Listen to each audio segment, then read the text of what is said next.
Bismillah, alhamdulillah, wassalatu wassalamu ala rasulillah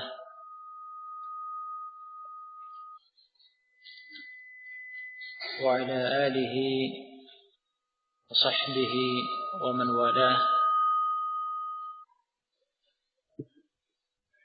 Amma ba'd, kita lanjutkan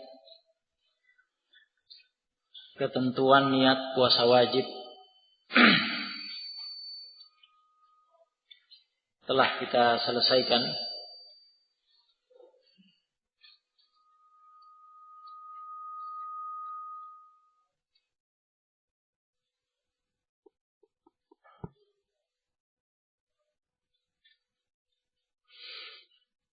sekarang pembahasan kita ketentuan niat puasa sunnah halaman 70.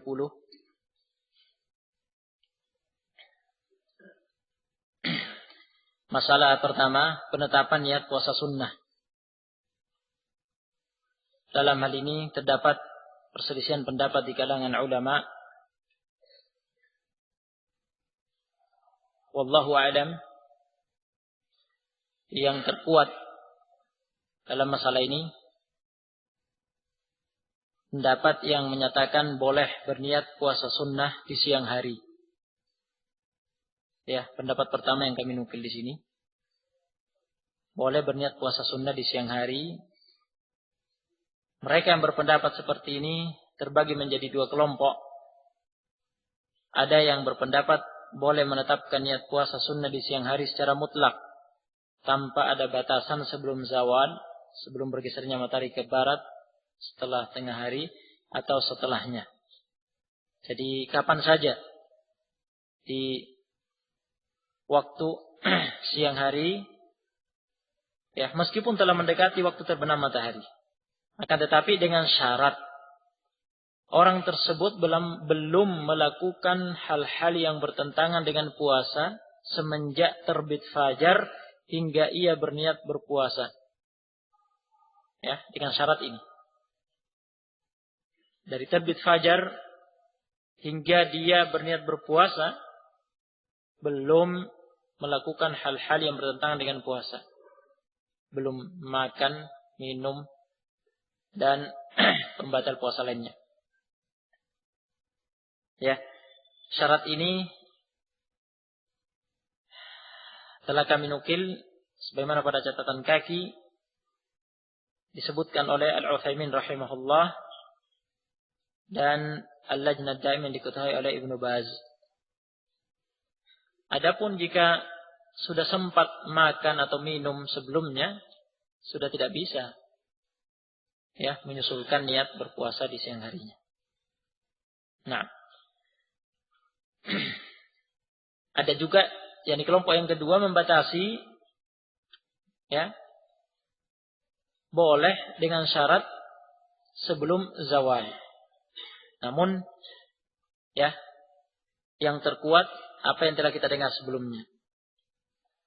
Ya, boleh kapan saja di waktu siang hari, meskipun telah mendekati waktu terbenam matahari dengan syarat tersebut tadi. Belum sempat makan, minum dan semisalnya, ya, bertentangan dengan puasa. Dalilnya hadis Aisyah radhiyallahu anha disebutkan pada halaman 71, riwayat Muslim. Dakhala alayya an-nabiy sallallahu alaihi wasallam dzata yawmin faqala hal 'indakum syai' faqulna la qala fa inni idzan sha'imun. Nabi sallallahu alaihi wasallam, ini suatu hari Nabi sallallahu alaihi wasallam pernah masuk menemuiku, kata Aisyah radhiyallahu anha. Lalu bertanya, apakah kalian memiliki sesuatu makanan? Kami menjawab, kata Aisyah radhiyallahu anha, kami menjawab tidak. Beliau Rasulullah sallallahu alaihi wasallam berkata, jika begitu sungguh sekarang aku berpuasa. Jadi perkataan Nabi alaihi wasallam, idzan, jika begitu sekarang, ya, pada fa inni idzan shaimun. Dalam ilmu nahwu ini keterangan waktu sekarang. Yakni Nabi sallallahu alaihi wasallam memutuskan seketika itu juga untuk berniat berpuasa dan beliau belum berpuasa sebelumnya. Karena beliau baru memutuskan saat itu ketika mengetahui bahwa tidak ada makanan. Mengatakan, "Idzan, kalau begitu sekarang saya berniat berpuasa." Ya. Makna ini ya, yang tampak dari makna hadis ini bersifat umum, meliputi seluruh waktu siang hari tanpa batasan waktu tertentu dari siang hari itu. Jadi meskipun setelah zawal, ya, sah. Dan ini dikuatkan dengan dua athar yang kami sampaikan di sini. Athar Hudzaifah radhiyallahu anhu, ya, yang menyatakan barang siapa muncul di benaknya untuk berpuasa setelah matahari bergeser ke barat, hendaklah ia berpuasa. Dan athar Ibni Abbas radhiyallahu anhuma bahwa dirinya Ibnu Abbas radhiyallahu anhuma suatu hari di waktu pagi, ya, ia menjalani waktu pagi hingga tengah hari tanpa niat berpuasa.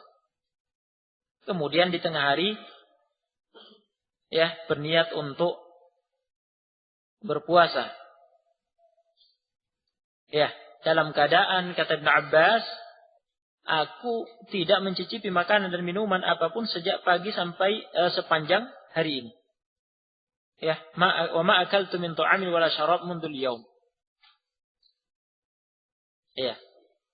Kemudian beliau memutuskan untuk berniat berpuasa pada harinya yang tersisa. Nah, jadi ini yang terkuat ya dalam masalah ini. Masalah kedua, niat puasa sunnah yang ditetapkan niatnya di siang hari, nilai puasa sunnah yang ditetapkan niatnya di siang hari.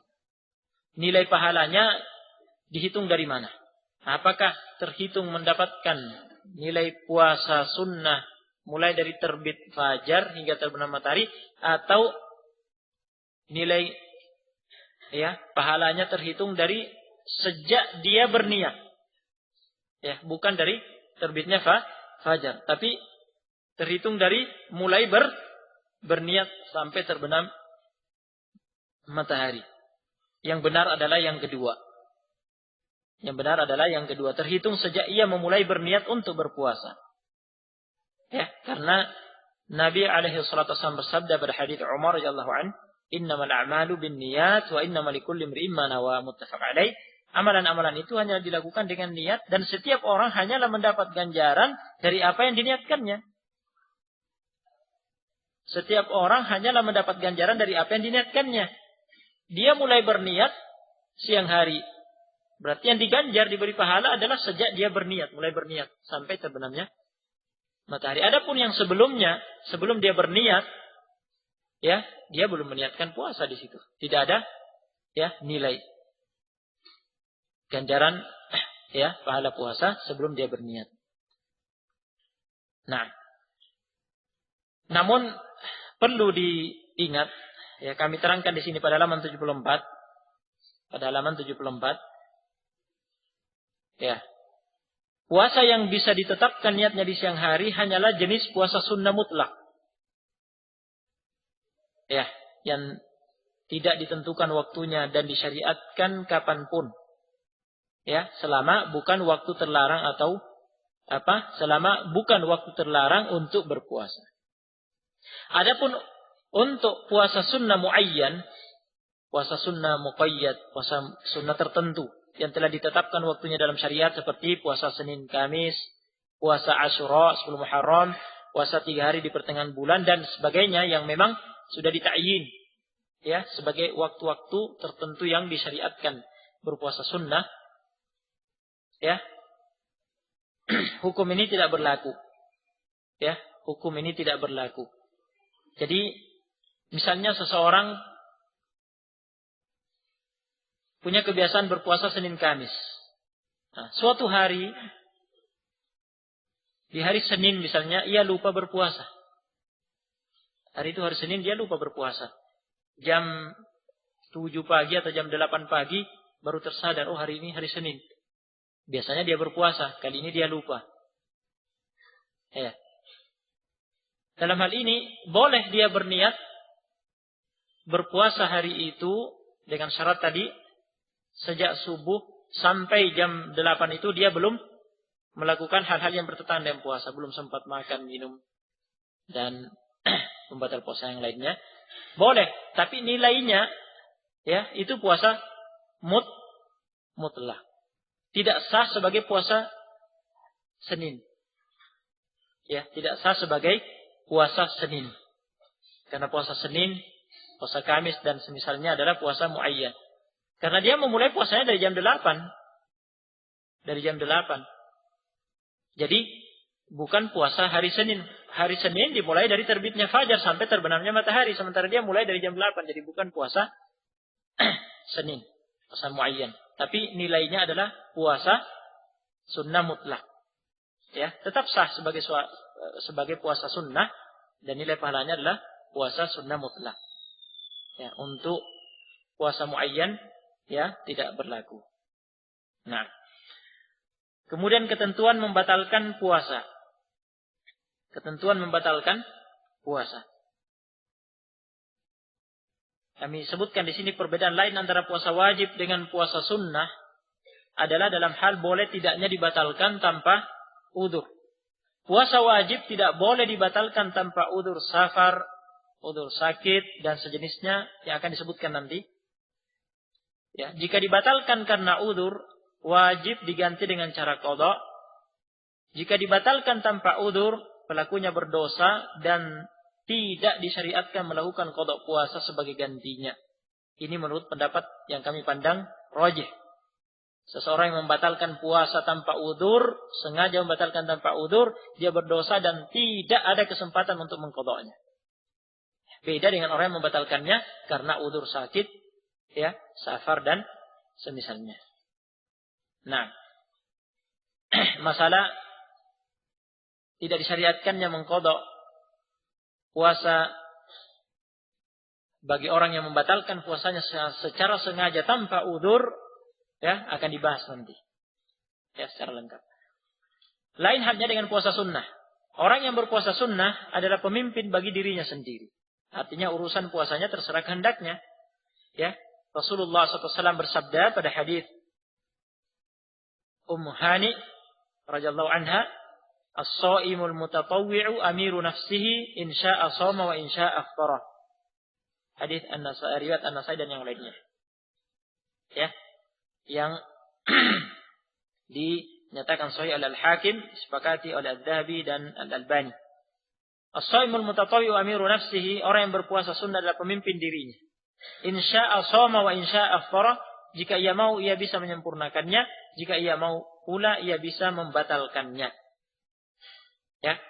Dan hadis-hadis yang lain yang kami sebutkan ya pada buku ini yang menunjukkan bolehnya membatalkan puasa sunnah. Ya, jika mau. Ya. Baik ada udzur maupun tidak. Jika dia membatalkannya tanpa udzur, dia tidak berdosa, kan itu puasa sunnah. Kami sebutkan di sini, ya, masih pada halaman 75, paragraf ketiga, akan tetapi tidak sepantasnya seseorang membatalkan puasa sunnahnya, melainkan jika hal itu mengandung maslahat. Jadi tidak pantas seseorang membatalkan puasa sunnahnya begitu saja, tanpa ada maslahat yang diinginkan dengan pembatalan itu. Ya, ini mazhab Asy-Syafi'i, Ahmad, Ishaq bin Rahawai, ya, dan Ats-Tsauri dipilih dirajihkan oleh Al-Albani dan Al-Utsaimin.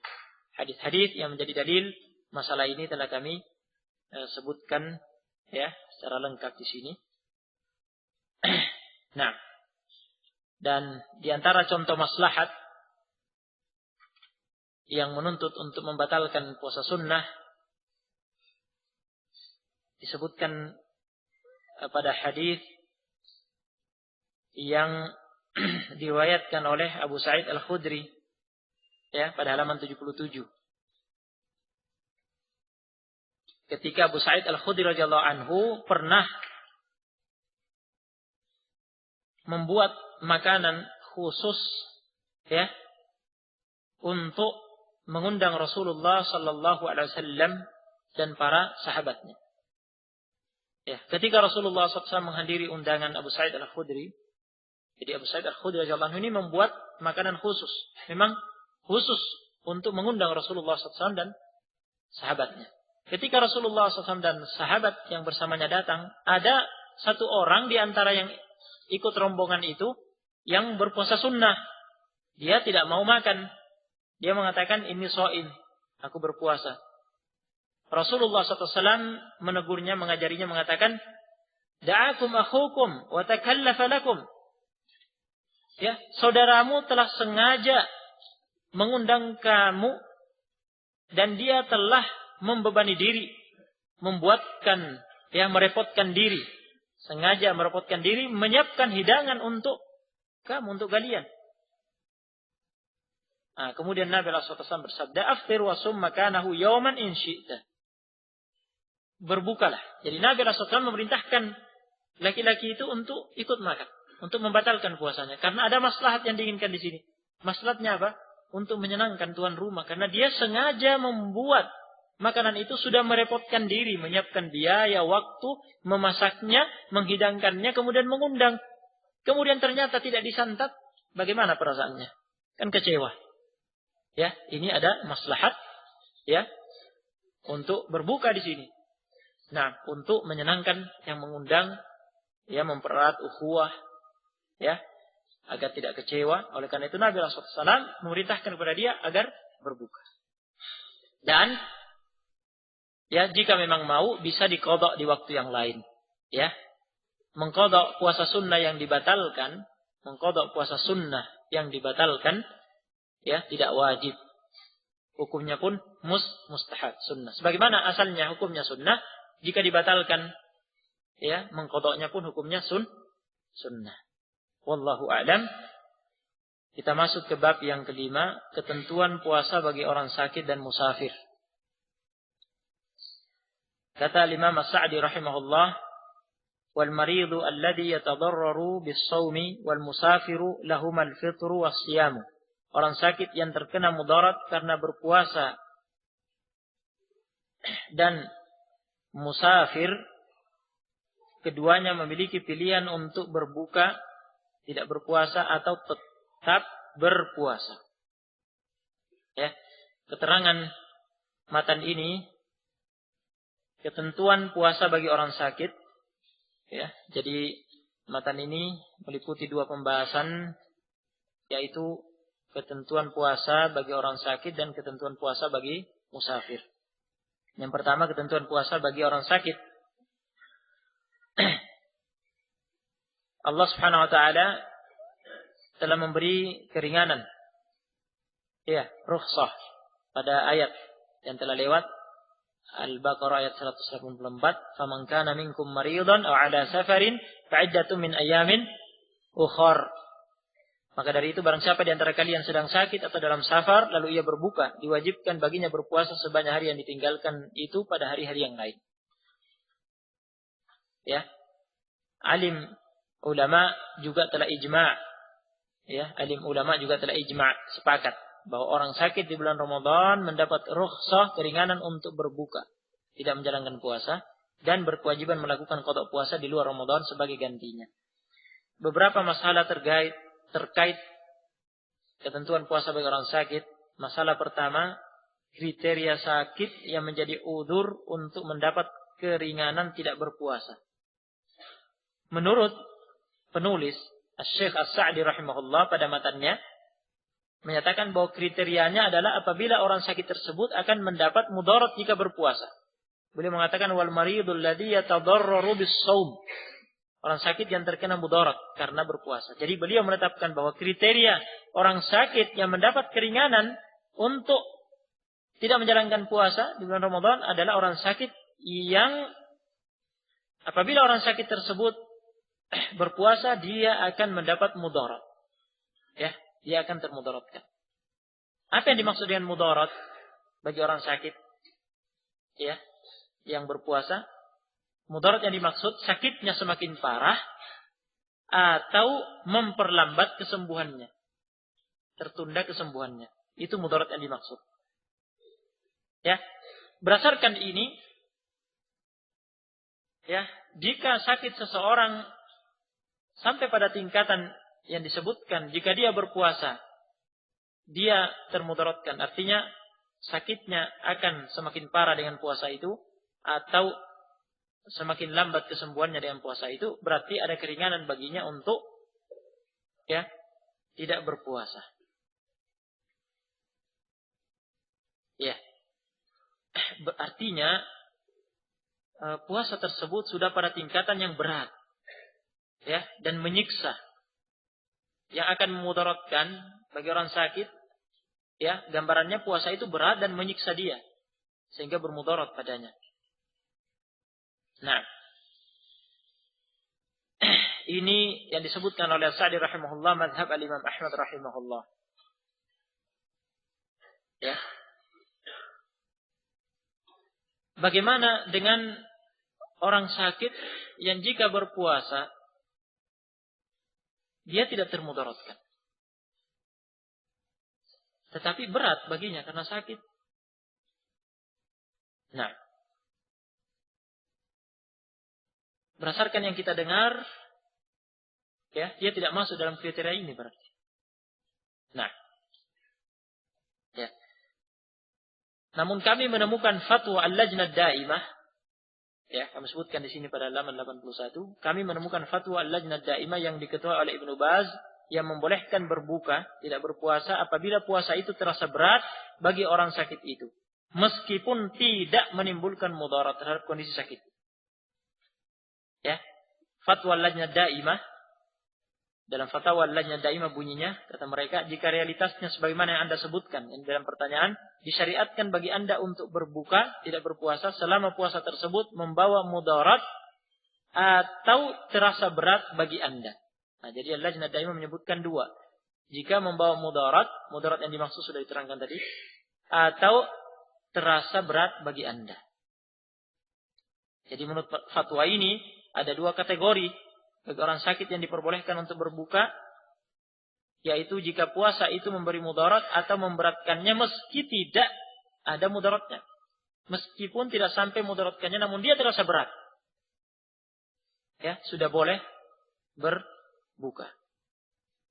Lebih dari itu, Ibnu Utsaimin rahimahullah membolehkan untuk berbuka, tidak berpuasa jika puasa itu memberi pengaruh kurang enak pada diri orang sakit. Ini lebih longgar lagi. Pendapat yang dipilih oleh Ibnu Utsaimin lebih longgar lagi. Ya, jika memberi pengaruh kurang enak pada diri orang sakit, sudah mendapat keringanan, meskipun tidak sampai memberatkannya atau bermudarat terhadapnya. Oleh karena itu beliau, Ibnu Utsaimin rahimahullah, dalam kitabnya Syarhul Mumti' memberi 3 rincian. Rincian yang pertama, jika puasa itu memberi pengaruh kurang enak pada dirinya, tetapi tidak sampai memberatkan, pada kondisi ini berbuka adalah sunnah baginya, sedangkan berpuasa dibolehkan baginya. Jika ia mau, berpuasa boleh dan tidak terhitung makruh. Ya, karena tidak memberatkannya. Baik, jadi kondisi ini menjadi batas minimal diperbolehkannya orang sakit untuk berbuka. Iya. Alasannya, karena keringanan berbuka bagi orang yang sakit, ya, merupakan hukum yang terkait dengan suatu illat, dengan suatu faktor, sebab. Apa illat, apa sebab, faktor hukum adanya keringanan bagi orang sakit untuk berbuka, untuk tidak berpuasa. Illatnya adalah berbuka lebih ringan baginya dan lebih sesuai dengan kondisinya. Berarti jika dia merasakan kurang enak, ya, berpuasa karena penyakit yang dideritanya, illat itu ada padanya. Jadi dia mendapat keringanan itu, disunnahkan untuk berbuka. Tetapi jika dia tetap memilih berpuasa pada kondisi itu karena tidak memberatkannya, tidak terhitung makruh. Boleh. Yang kedua, jika berpuasa terasa memberatkan dirinya. Ini tingkatan yang kedua. Jika berpuasa terasa memberatkan dirinya, tetapi tidak sampai memberi mudarat. Artinya, dia merasakan berat dengan puasa itu karena penyakitnya, tetapi tidak berpengaruh memperparah ya sakitnya dan tidak berpengaruh, tidak berefek memperlambat kesembuhannya. Pada kondisi ini kata Ibnu Utsaimin rahimahullah, berbuka adalah sunnah baginya dan makruh berpuasa. Makruh berpuasa. Ya. Makruh berpuasa berarti ya menguatkan sebaiknya ya lebih utama untuk berbuka. Nah, jika dia memilih untuk berpuasa, dia tidak berdosa. Karena makruh. Hanya tidak disukai. Yang ketiga, jika berpuasa memberi mudarat terhadapnya. Ini tingkatan yang ya tertinggi. Ya, jika berpuasa memberi mudarat terhadapnya. Memperparah penyakitnya atau memperlambat kesembuhannya. Contohnya sakit ginjal, sakit gula, dan semacamnya.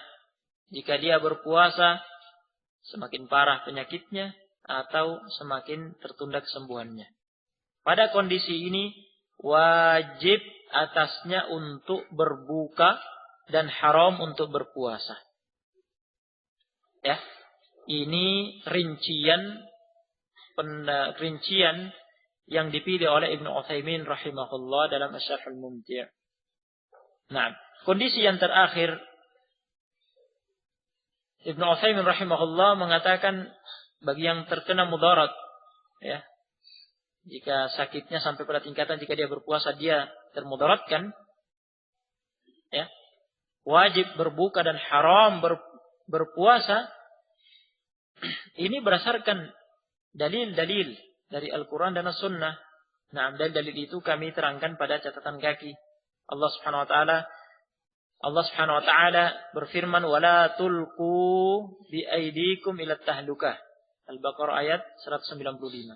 "Wala tulqu bi aydikum ila tahlukah." Ya, dan janganlah kalian menjerumuskan diri kalian kepada kebinasaan. Jika puasa itu memudaratkan dirinya karena penyakit yang dideritanya, puasa sakitnya semakin parah, semakin tertunda kesembuhannya, itu namanya menjerumuskan diri dalam kebinasaan. Ya. Nah, dan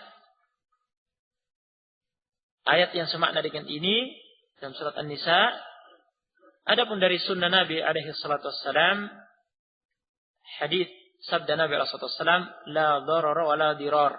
Tidak ada mudarat yang dibenarkan. Yang tidak boleh memberi mudarat. Tidak boleh memberi mudarat umum, baik kepada diri sendiri maupun kepada yang lain. Baik secara sengaja atau tanpa sengaja. Ya. Nah, jadi Nabi SAW pada hadis ini melarang memberi mudarat terhadap diri, terhadap orang lain, tanpa sengaja maupun secara sengaja. Itu tidak boleh, haram. Berarti kalau puasa itu memudaratkan dirinya karena penyakit yang dideritanya, berarti haram. Wajib berbuka. Nah, wallahu a'lam. Ini yang dapat kami kumpulkan dari keterangan ulama. Ya. Wallahu a'lam. Dalam hal ini ya, kami memilih rincian yang disebutkan oleh Ibnu Utsaimin rahimahullah, wallahu a'lam. Dan kami sebutkan di sini adapun pendapat yang mengatakan bahwa kriteria sakit yang mendapat keringanan tidak berpuasa adalah kondisi sakit secara mutlak meskipun sakitnya ringan. Ya, dalam arti jika dia berpuasa tidak ada pengaruhnya sama sekali, tidak ada efeknya. Ya. Misalnya flu ringan, pusing ringan, dan semisalnya. Ya, ini pendapat yang lemah. Nah, ini pendapat yang lemah. Jadi kalau flu ringan, pusing ringan, dan semisalnya, jika berpuasa tidak ada efeknya sama sekali. Sama saja, ya, bagi dia. tidak mendapat rukhsah, tidak mendapat keringanan. Nah, ya, minimalnya yang kita dengar dari Ibnu Utsaimin rahimahullah, jika dia berpuasa terasa badannya kurang enak. Nah, ini minimalnya. Ya, yang mendapat keringanan. Wallahu a'lam. Masalah kedua, hukum puasa orang sakit yang tetap memilih untuk berpuasa. Yang benar dalam hal ini adalah pendapat jumhur, mayoritas ulama, bahwa puasanya sah. Ya. Orang sakit yang tetap memilih untuk berpuasa, puasanya sah. Ya. Dengan rincian yang telah kita dengar sebelumnya dari Ibnu Utsaimin rahimahullah. Ya. Kecuali yang tingkatan terakhir yang telah kita dengar dan yang dirincikan oleh Ibnu Utsaimin rahimahullah. Jika puasa itu memudaratkan, memperparah penyakitnya atau memperlambat kesembuhannya, telah kita ketahui bahwa wajib berbuka, haram berpuasa. Nah, pada keadaan ini, jika tetap berpuasa berarti melakukan sesuatu yang haram. Ya, melakukan sesuatu yang haram sulit di sini untuk dikatakan sah puasanya. Ya, sulit untuk dikatakan sah puasanya. Nah, di sini mungkin kita bertemu dengan pendapat Ibnu Hazm rahimahullah, ya, bahwa tidak sah. Adapun pendapat Ibnu Hazm yang mengatakan orang sakit jika berpuasa secara mutlak puasanya tidak sah, meskipun puasa itu tidak memudaratkan, ya, puasanya tidak sah jika memilih berpuasa, pendapat ini salah. Ya. Tetapi mungkin dibenarkan pada keadaan yang terakhir, apabila puasa itu memudaratkan. Ya. Maka di sini kuat untuk dikatakan tidak sah. Karena wajib berbuka dan haram berpuasa. Jika tetap berpuasa memaksa diri, memudaratkan diri, ya, dengan puasa itu, di sini kuat untuk dikatakan tidak sah. Seperti diterangkan Ibnu Utsaimin rahimahullah dalam Asy-Syarhul Mumti'. Ya, berarti dari sini kita mengetahui kesalahan sebagian orang yang memaksakan diri untuk berpuasa pada kondisi sakit yang terberatkan oleh puasa. Dia sakit, tetap memaksa diri untuk berpuasa. Sebenarnya dia berat, terasa berat, namun dia memaksa diri. Ya, ini kekeliruan. Sunnahnya bagi dia adalah berbuka, makruh untuk berpuasa. Apalagi jika memudaratkan dia memaksakan diri berpuasa, ya, menyiksa dirinya, memperparah penyakitnya, semakin lambat kesembuhannya. Ini tidak dibenarkan dalam syariat. Syariat ini tidak bermaksud untuk menyiksa. Syariat ini tidak pernah bermaksud untuk menyiksa hamba Allah Subhanahu wa taala. Bukan itu tujuannya. Nah, Allah Subhanahu wa taala telah memberi kemurahan dan keringanan, rukhsah. Jika sakit, ya, dengan kriteria yang telah kita pelajari, terima keringanan dari Allah Subhanahu wa taala. Ya. Pilih untuk berbuka. Nah, nanti kalau sudah sembuh di luar bulan Ramadan diqadha. Nah, berikutnya ketentuan puasa bagi musafir, orang yang melakukan safar. Dalil bolehnya seorang musafir yang sedang dalam safar, perjalanan keluar daerah, ya, tempat tinggalnya, untuk berbuka Al-Quran dan As-Sunnah. Ayat tadi, ayat sebelumnya yang telah kita dengar, Al-Baqarah 184, dan terdapat hadis Anas bin Malik Al-Ka'bi radhiyallahu an. Hadis Anas bin Malik Al-Ka'bi radhiyallahu anhu, Rasulullah sallallahu alaihi wasallam bersabda, "Inna Allah Ta'ala wada'a 'anil musafiri syatra as-salati was-shawma 'anil musafiri wa 'anil murdi'i wal hubla." Sesungguhnya Allah Ta'ala telah meringankan dari seorang musafir syatra as-salat, separuh, setengah dari salatnya. Maksudnya dengan mengqashar, ya, salat rubaiyah, salat yang 4 rakaat diqashar jadi 2 rakaat. Was-shawma 'anil musafiri wa 'anil murdi'i wal hubla. serta meringankan pula kewajiban puasa dari seorang musafir, wanita menyusui dan wanita hamil. Ya. Artinya diperbolehkan. Jadi wadu'a di sini maksudnya keringanan, diperbolehkan bagi orang yang melakukan safar di bulan Ramadan, wanita yang sedang menyusui atau hamil, dengan keterangan yang akan kita dapati nanti, jika kondisi wanita yang menyusui atau kondisi wanita yang hamil ini ya terdapat indikasi, terdapat qarinah, indikasi yang menunjukkan jika dia berpuasa bisa ya membahayakan dirinya atau janinnya, bayinya. Ya, jika dia khawatir. Ya, karena indikasi atau qarinah yang menunjukkan hal itu, ada keringanan untuk berbuka. Ya. Tetapi wajib menggantinya dengan qada puasa di luar bulan Ramadan sebanyak hari yang ditinggalkan. Nah, hadis ini dikeluarkan oleh Ahmad, Abu Daud, At-Tirmidzi, An-Nasai, Ibnu Majah, dinyatakan sahih oleh Al-Albani dan dinyatakan hasan oleh Al-Wadi'. Dua dalil ini ditambah ijma'. Ya, sepakat para ulama, ijma' mereka bahwa orang yang melakukan safar di bulan Ramadan mendapat keringanan untuk berbuka, tidak menjalankan puasa dan berkewajiban menggantinya dengan qada puasa di luar Ramadan. Beberapa masalah terkait dengan musafir. Masalah pertama, kriteria safar yang bisa mendapatkan keringanan berbuka puasa. Ya. Safar yang memperoleh keringanan berbuka puasa adalah safar yang terkena syariat melakukan qasar salat. Ini disepakati oleh ulama, ijma'. Ya, permasalahannya sebagaimana dibahas pada masalah yang kedua, batasan-batasan safar yang disyariatkan melakukan qasar salat. Yang berarti disyariatkan pula berbuka puasa. Terdapat perselisihan yang panjang di antara ulama mengenai ya batasan safar yang disyariatkan mengqasar salat dan disyariatkan pula berbuka puasa. Sebagian ulama ada yang membatasi dengan jarak-jarak tertentu.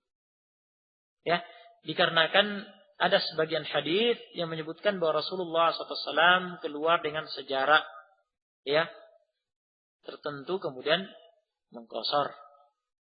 Nah, tetapi jika dicermati hadis-hadis tersebut hanya menerangkan peristiwa yang terjadi pada diri Rasulullah SAW pernah safar sejarah itu dan mengqasar. Tetapi bukan berarti seandainya Rasulullah SAW safarnya kurang dari itu jaraknya, bukan berarti menunjukkan bahwa beliau tidak mengqasar. Hanya menyampaikan bahwa ketika itu Rasulullah SAW safar sejarah itu dan beliau mengqasar. Bagaimana seandainya Rasulullah SAW safarnya jaraknya kurang dari itu, mengqasar atau tidak? Ya, hadis itu tidak menunjukkan ya apakah mengqasar atau tidak. Nah, oleh karena itu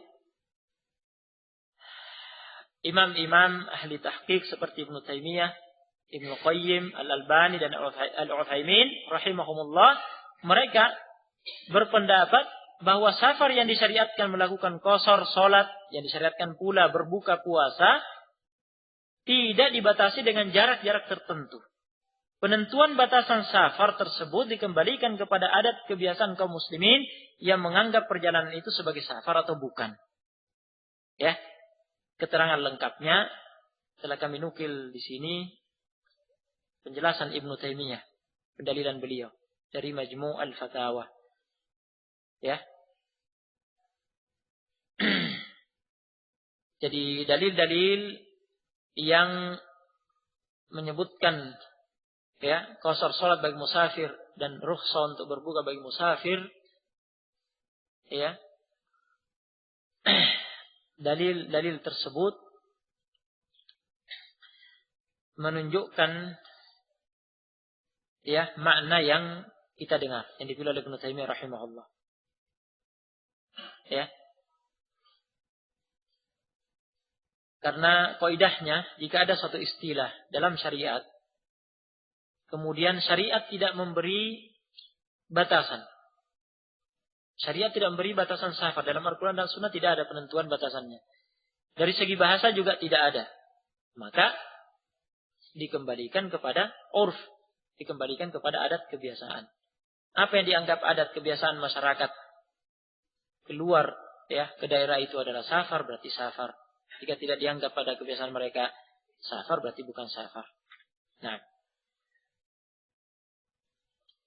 menghitung jarak juga ya bukan hal yang mudah. Menentukan jarak dari tempat dia ke tempat yang dia tuju jaraknya sekian kilo, ini juga bukan hal yang mudah. Ya, sulit. Ya, kata Ibnu Taimiyah rahimahullah, syariat tidak mengaitkan sesuatu hukum dengan sesuatu yang sulit. Ya. Sesuatu yang menyulitkan kaum muslimin. Wallahu a'lam. Nah, di sini pada halaman 88 Al-Utsaimin rahimahullah menyebutkan dalam kitab Asy-Syarhul Mumti' pembagian bahwa permasalahan safar tidak terlepas dari 4 kondisi. Ya, yang pertama, kondisi masa perjalanan yang lama dan jarak tempuh yang jauh. Ya. Masa perjalanannya lama, jarak tempuhnya jauh. Tidak diragukan lagi, ini safar. Yang berlaku keringanan qashar dan berbuka. Dicontohkan oleh beliau. Ya. Safar menggunakan pesawat terbang dari kota Qasim menuju kota Makkah. Jaraknya jauh. Tinggal di sana selama 10 hari. Nah, ini jelas safar. Yang kedua, kondisi masa perjalanan yang lama dengan jarak tempuh yang pendek. Ya, artinya dia bepergian ke satu tempat yang dekat di luar batas wilayah daerahnya dan tinggal di sana selama 2 atau 3 hari. Ya, 2 atau 3 hari lama, meskipun tempat yang didatanginya itu dekat. Ya, dicontohkan oleh beliau dari kota Unaizah menuju kota Buraidah yang dekat. Ya, bermalam di sana selama 3 atau 2 hari. Ini safar. Yang ketiga, kondisi masa perjalanan yang singkat dengan jarak tempuh yang panjang. Ya, ini juga merupakan safar. Ya. Masa perjalanannya singkat. Tidak berlama-lama di sana, tetapi jarak tempuh ke tempat itu panjang. Ya. Untuk menempuh perjalanan sejauh itu tentunya mempersiapkan bekal dan mengangkat dirinya melakukan safar. Dicontohkan oleh beliau dari kota Qasim menuju kota Jeddah. Ya. Jauh jaraknya. Tetapi kembali hari itu juga. Hari itu berangkat dengan perjalanan yang jauh panjang, namun hari itu juga dia kembali. Ini safar. Yang terakhir, masa perjalanannya singkat, jarak tempuhnya pendek. Dia keluar dari daerahnya ke daerah ya kota tetangganya ya sebentar sekali kemudian balik. Nah, ada sesuatu yang hendak dibeli di sana misalnya, naik motor ke sana sebentar terus balik lagi. Nah, ini bukan safar meskipun dia sudah keluar kota ke kota yang lain. Karena dekat dan sebentar langsung balik, bukan musafir. Nah, beliau di sini mencontohkan dari kota Unaizah menuju kota Buraidah yang dekat, di awal siang berangkat, langsung kembali. Baik. Terkadang mungkin kita kesulitannya. Terkadang pada kondisi-kondisi tertentu kita sulit. Kita ini musafir atau bukan? Ya. Apa yang kita lakukan kalau dibingungkan untuk menetapkan, untuk menghukumi apakah kita ini musafir atau bukan? Ya, apakah kita menghukumi diri kita musafir atau menghukumi diri kita mukim? Ya. Terdapat perbedaan pendapat di antara ulama. Nah, di sini kami terangkan pada halaman 89. Wallahu a'lam, yang terkuat pendapat yang dipilih oleh Ibnu Qudamah dan Ibnu Utsaimin. Pendapat yang dipilih oleh Ibnu Qudamah dan Ibnu Utsaimin. Ya, pendapat yang terkuat. Ada pendapat ini yaitu status orang tersebut harus dikembalikan pada hukum asalnya. yakni hukum asal setiap orang adalah bermukim bukan musafir. Jadi hukum asal setiap orang itu bermukim di tempatnya. Kalau dia musafir, itu keluar dari hukum asalnya. Asalnya bermukim. Jadi ketika ragu dirinya mukim atau musafir, kembali saja ke hukum asal. Hukum asalnya mukim, bukan musafir. Ini hukum asal yang meyakinkan. Tidak boleh berpaling dari hukum asal tanpa alasan yang meyakinkan. Kaidahnya demikian. Ya. Jadi ketika ragu dirinya mukim atau musafir, yang meyakinkan dia masih mukim, berarti sempurnakan sholat, jangan dikosor, dan tetap berpuasa. Wallahu a'lam. Masalah ketiga, safar maksiat dan kaitannya dengan keringanan berbuka puasa. Ada perbedaan pendapat di antara ulama. Singkatnya, ya, meskipun safarnya untuk suatu maksiat, dia tetap masuk dalam hukum mendapat rukhsah, ya, keringanan. Yang jelas, karena dia safar untuk maksiat, dia berdosa. Namun masalah rukhsah, keringanan itu tetap berlaku untuknya. Kecuali jika safarnya itu mau melarikan diri dari puasa. Dia sengaja melakukan safar supaya tidak berpuasa. Nah, ini lain lagi masalahnya. Nah, safar supaya saya musafir, saya bisa berbuka. Nah, ini tidak benar. Kalau ini, ya, tidak mendapat rukhsah. Meskipun dia musafir, dia tetap wajib berpuasa. Ya, haram berbuka. Karena niatnya memang, ya, safarnya itu untuk melarikan diri untuk menghindar dari puasa. Nah, jadi dia diberi hukum lawan dari niatnya. Sebagaimana diterangkan oleh Ibnu Utsaimin rahimahullah di sini. Masalah keempat, keringanan untuk melakukan qashar dan berbuka puasa dalam safar berkenaan dengan jenis kendaraan yang dipakai. Ya, singkatnya, sebagaimana difatwakan oleh Al-Imam Ibnu Baz rahimahullah, tidak ada perbedaan antara, ya, satu kendaraan dengan kendaraan yang lainnya. Kendaraan apa saja, ya. Pada masa sekarang, meskipun dengan pesawat terbang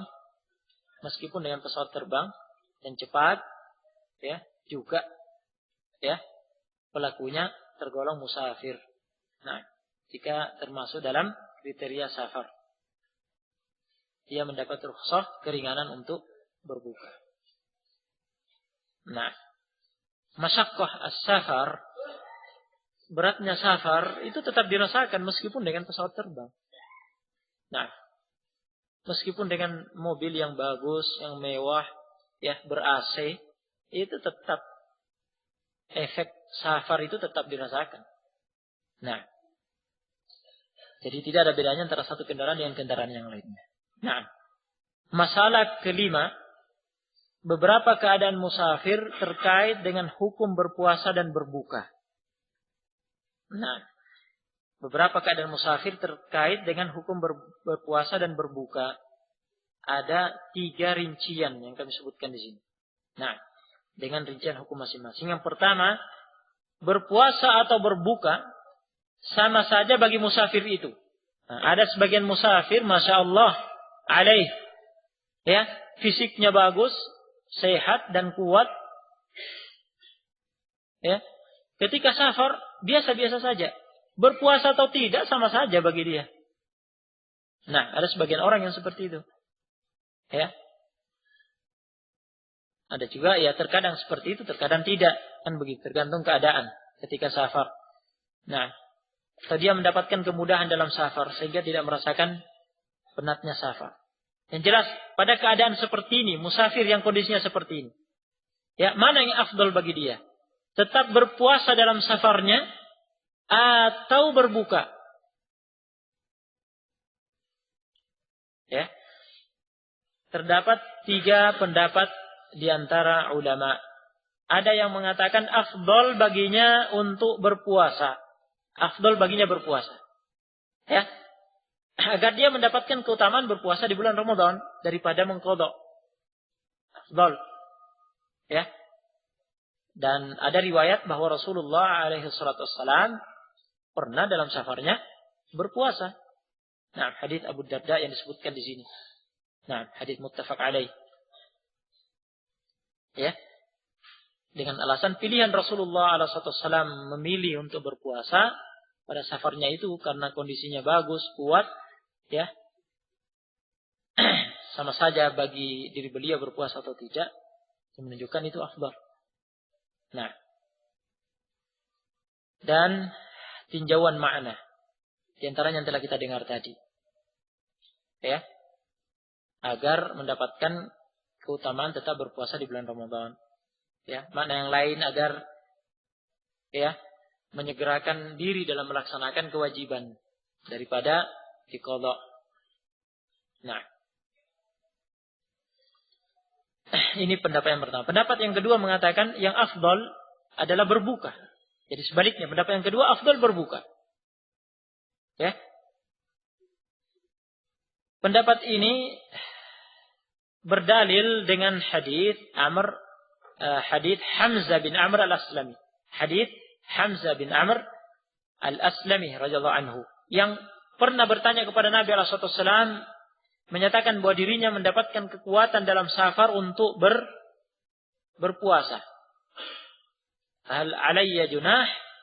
Apakah ada dosa bagi saya jika berpuasa?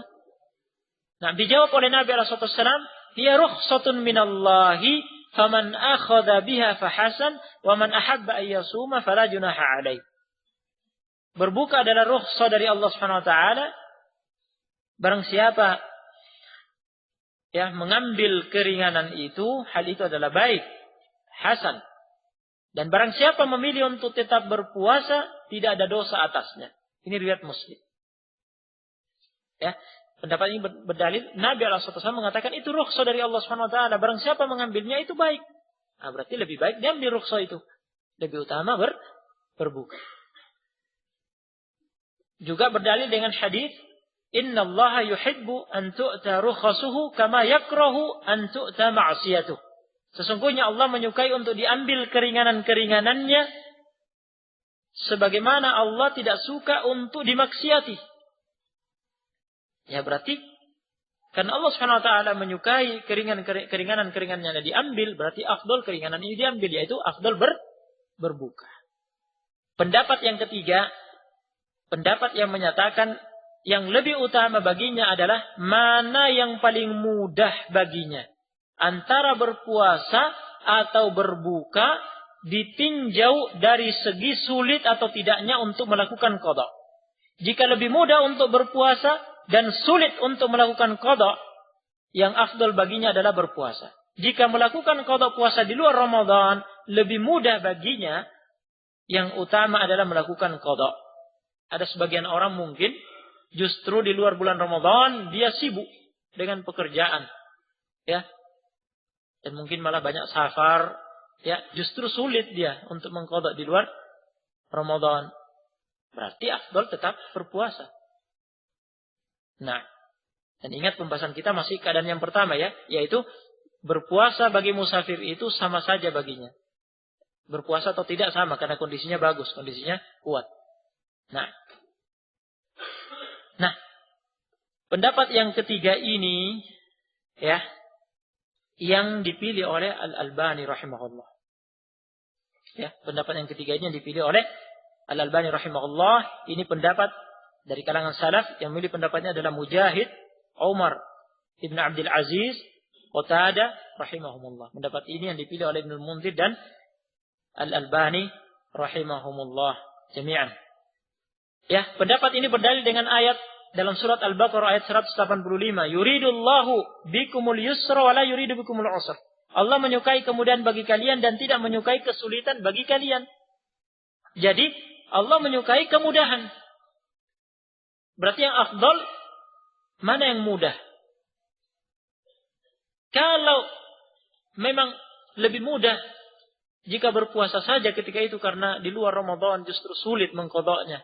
Nanti karena justru sibuk dengan pekerjaan, safar, dan semisalnya, berarti afdal tetap berpuasa. Kalau memang lebih mudah baginya mengqadhanya karena di luar Ramadan, alhamdulillah kesempatannya lebih longgar, ya, lebih leluasa, ya, lebih mudah baginya untuk mengqadhanya, berarti afdal berbuka.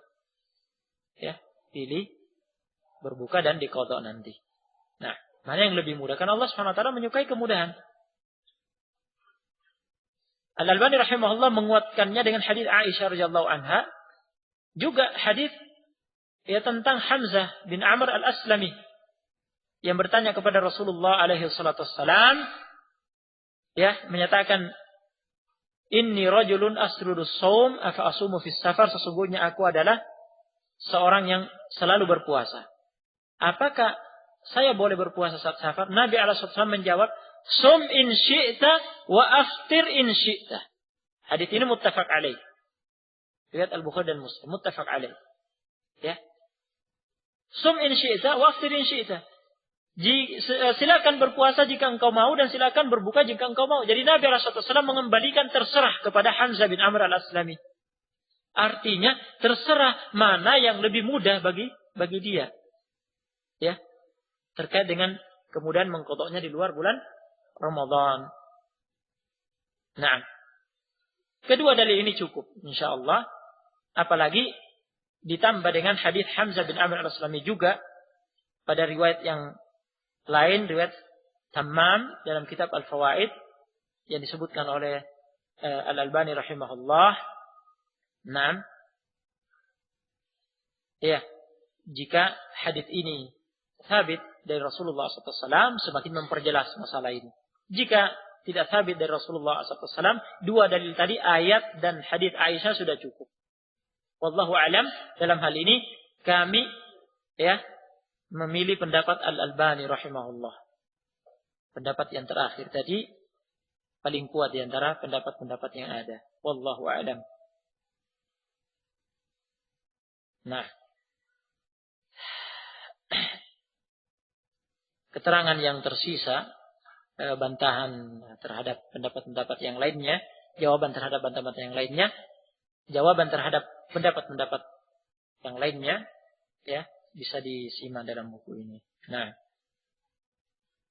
tidak memungkinkan bagi kita untuk ya berpanjang lebar secara detail. Nah, karena waktu.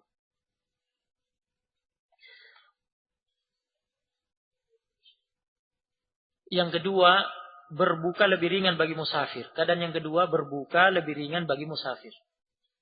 Nah, dalam keadaan ini ya, berbuka lebih utama bagi musafir, ini jelas. Ya. Pada kondisi ini tampak sekali manfaat dari keringanan yang Allah Subhanahu wa taala berikan. Adanya keringanan bagi musafir untuk berbuka agar mereka terhindar dari sesuatu yang memberatkan mereka. Nah, yuridullahu bikumul yusra wa la yuridu bikumul usr. Allah menyukai kemudahan bagi kalian dan tidak menyukai kesulitan bagi kalian. Nah, hadis yang telah lewat, innallaha yuhibbu an tu'ta rukhasuhu kama yakrahu an tu'ta ma'siyatuh. Sesungguhnya Allah menyukai untuk diambil keringanan-keringanannya sebagaimana Allah tidak suka untuk dimaksiati. Ambil keringanan Allah SWT. Ketika safar dalam kondisi ya berbuka lebih ringan, ya, lebih ringan berbuka. Bahkan jika berpuasa bisa memberatkan diri, jika berpuasa memberatkan diri, ambil keringanan Allah Subhanahu wa taala. Nah, Allah Subhanahu wa taala menyukai itu.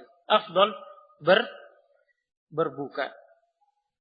Nah, Al-Utsaimin rahimahullah menyatakan di sini, jika seorang musafir tetap memaksakan diri berpuasa dalam keadaan memberatkan diri, ia melakukan sesuatu yang makruh. Ya, dia melakukan sesuatu yang makruh. Nah, dia berpaling dari keringanan yang Allah Subhanahu wa taala berikan. Ini tidak disukai tentunya, dibenci. Nah, makruh. Keadaan yang terakhir, berpuasa sangat memberatkan musafir itu sehingga ia tidak mampu lagi untuk menanggungnya atau bahkan memudaratkannya. Artinya, dia memaksakan diri berpuasa padahal kondisinya dalam safar itu berat. Ya, dia menyiksa dirinya, memaksa diri, menyiksa dirinya, tidak mampu lagi yang menanggungnya. Atau bahkan memudaratkan dia. Memudaratkan dia dalam arti gara-gara itu bisa jadi sakit jadinya. Nah, bisa jadi sakit setelahnya. Nah, berpuasa dalam keadaan seperti ini haram. Musafir dalam kondisi seperti ini haram berpuasa dan wajib untuk berbuka. Ya. Kami nukil di sini pendapat Asy-Syaikh Al-Utsaimin dan pendapat Asy-Syaikh Al-Albani. Dalilnya adalah hadis Jabir bin Abdullah radhiyallahu anhuma yang dikeluarkan oleh Imam Muslim. Ya. Anna Rasulullah sallallahu alaihi wasallam kharaja 'amal fath ila Makkah di Ramadan. Sesungguhnya Rasulullah sallallahu alaihi wasallam pernah keluar, yakni pada tahun penaklukan kota Makkah ya, Fathu Makkah. Dari Madinah ke Makkah itu kan terjadi di bulan Ramadan. Nah, fasama hatta balagha qura' al-ghamim fasama an-nas. Nabi alaihi salatu wassalam dalam safarnya itu tetap berpuasa ya, sampai mencapai tempat yang bernama Qura' al-Ghamim. Ya. Para sahabat yang ikut bersamanya, pasukan semuanya ya berpuasa. Ikut berpuasa. Kemudian dilaporkan kepada Nabi alaihi salatu wassalam, faqila lahu inna an-nasa qad shaqqa alaihim as-siyam wa inna ma yanzuruna fima fa'alt. Dilaporkan, sesungguhnya orang-orang telah merasa berat untuk melanjutkan puasa. Mereka semata-mata menunggu apa yang akan engkau lakukan. Mendengar laporan itu, Nabi alaihissalam, thumma da'a biqadahin min ma'in. Kemudian beliau meminta sewadah air, yani segelas air. Farafa'ahu, lalu mengangkatnya, hatta nadhara an-nasu ilaih, hingga orang-orang melihatnya. Thumma syariba, lalu beliau meminumnya. Membatalkan, menunjukkan di hadapan ya sahabat pasukan, di hadapan umum berbuka. Agar para sahabat juga ikut berbuka maksudnya. Faqila lahu ba'da dzalik. Setelah itu diberitakan, dilaporkan kepada Nabi sallallahu alaihi wasallam, inna ba'dhan nas qad sham. Sesungguhnya sebagian orang tetap berpuasa. Ada yang tetap mempertahankan puasanya, memaksa diri untuk tetap bertahan. Ya. Apa kata Nabi sallallahu alaihi wasallam mendengar laporan itu? Faqala ulaikal usatu, ulaikal usatu. Mereka adalah orang-orang yang bermaksiat, mereka adalah orang-orang yang bermaksiat. Kalau bermaksiat apa artinya? Berarti melakukan sesuatu yang haram. Berarti puasa mereka yang mereka pertahankan, ya, dalam keadaan menyiksa diri mereka ketika itu adalah haram, itu maksiat.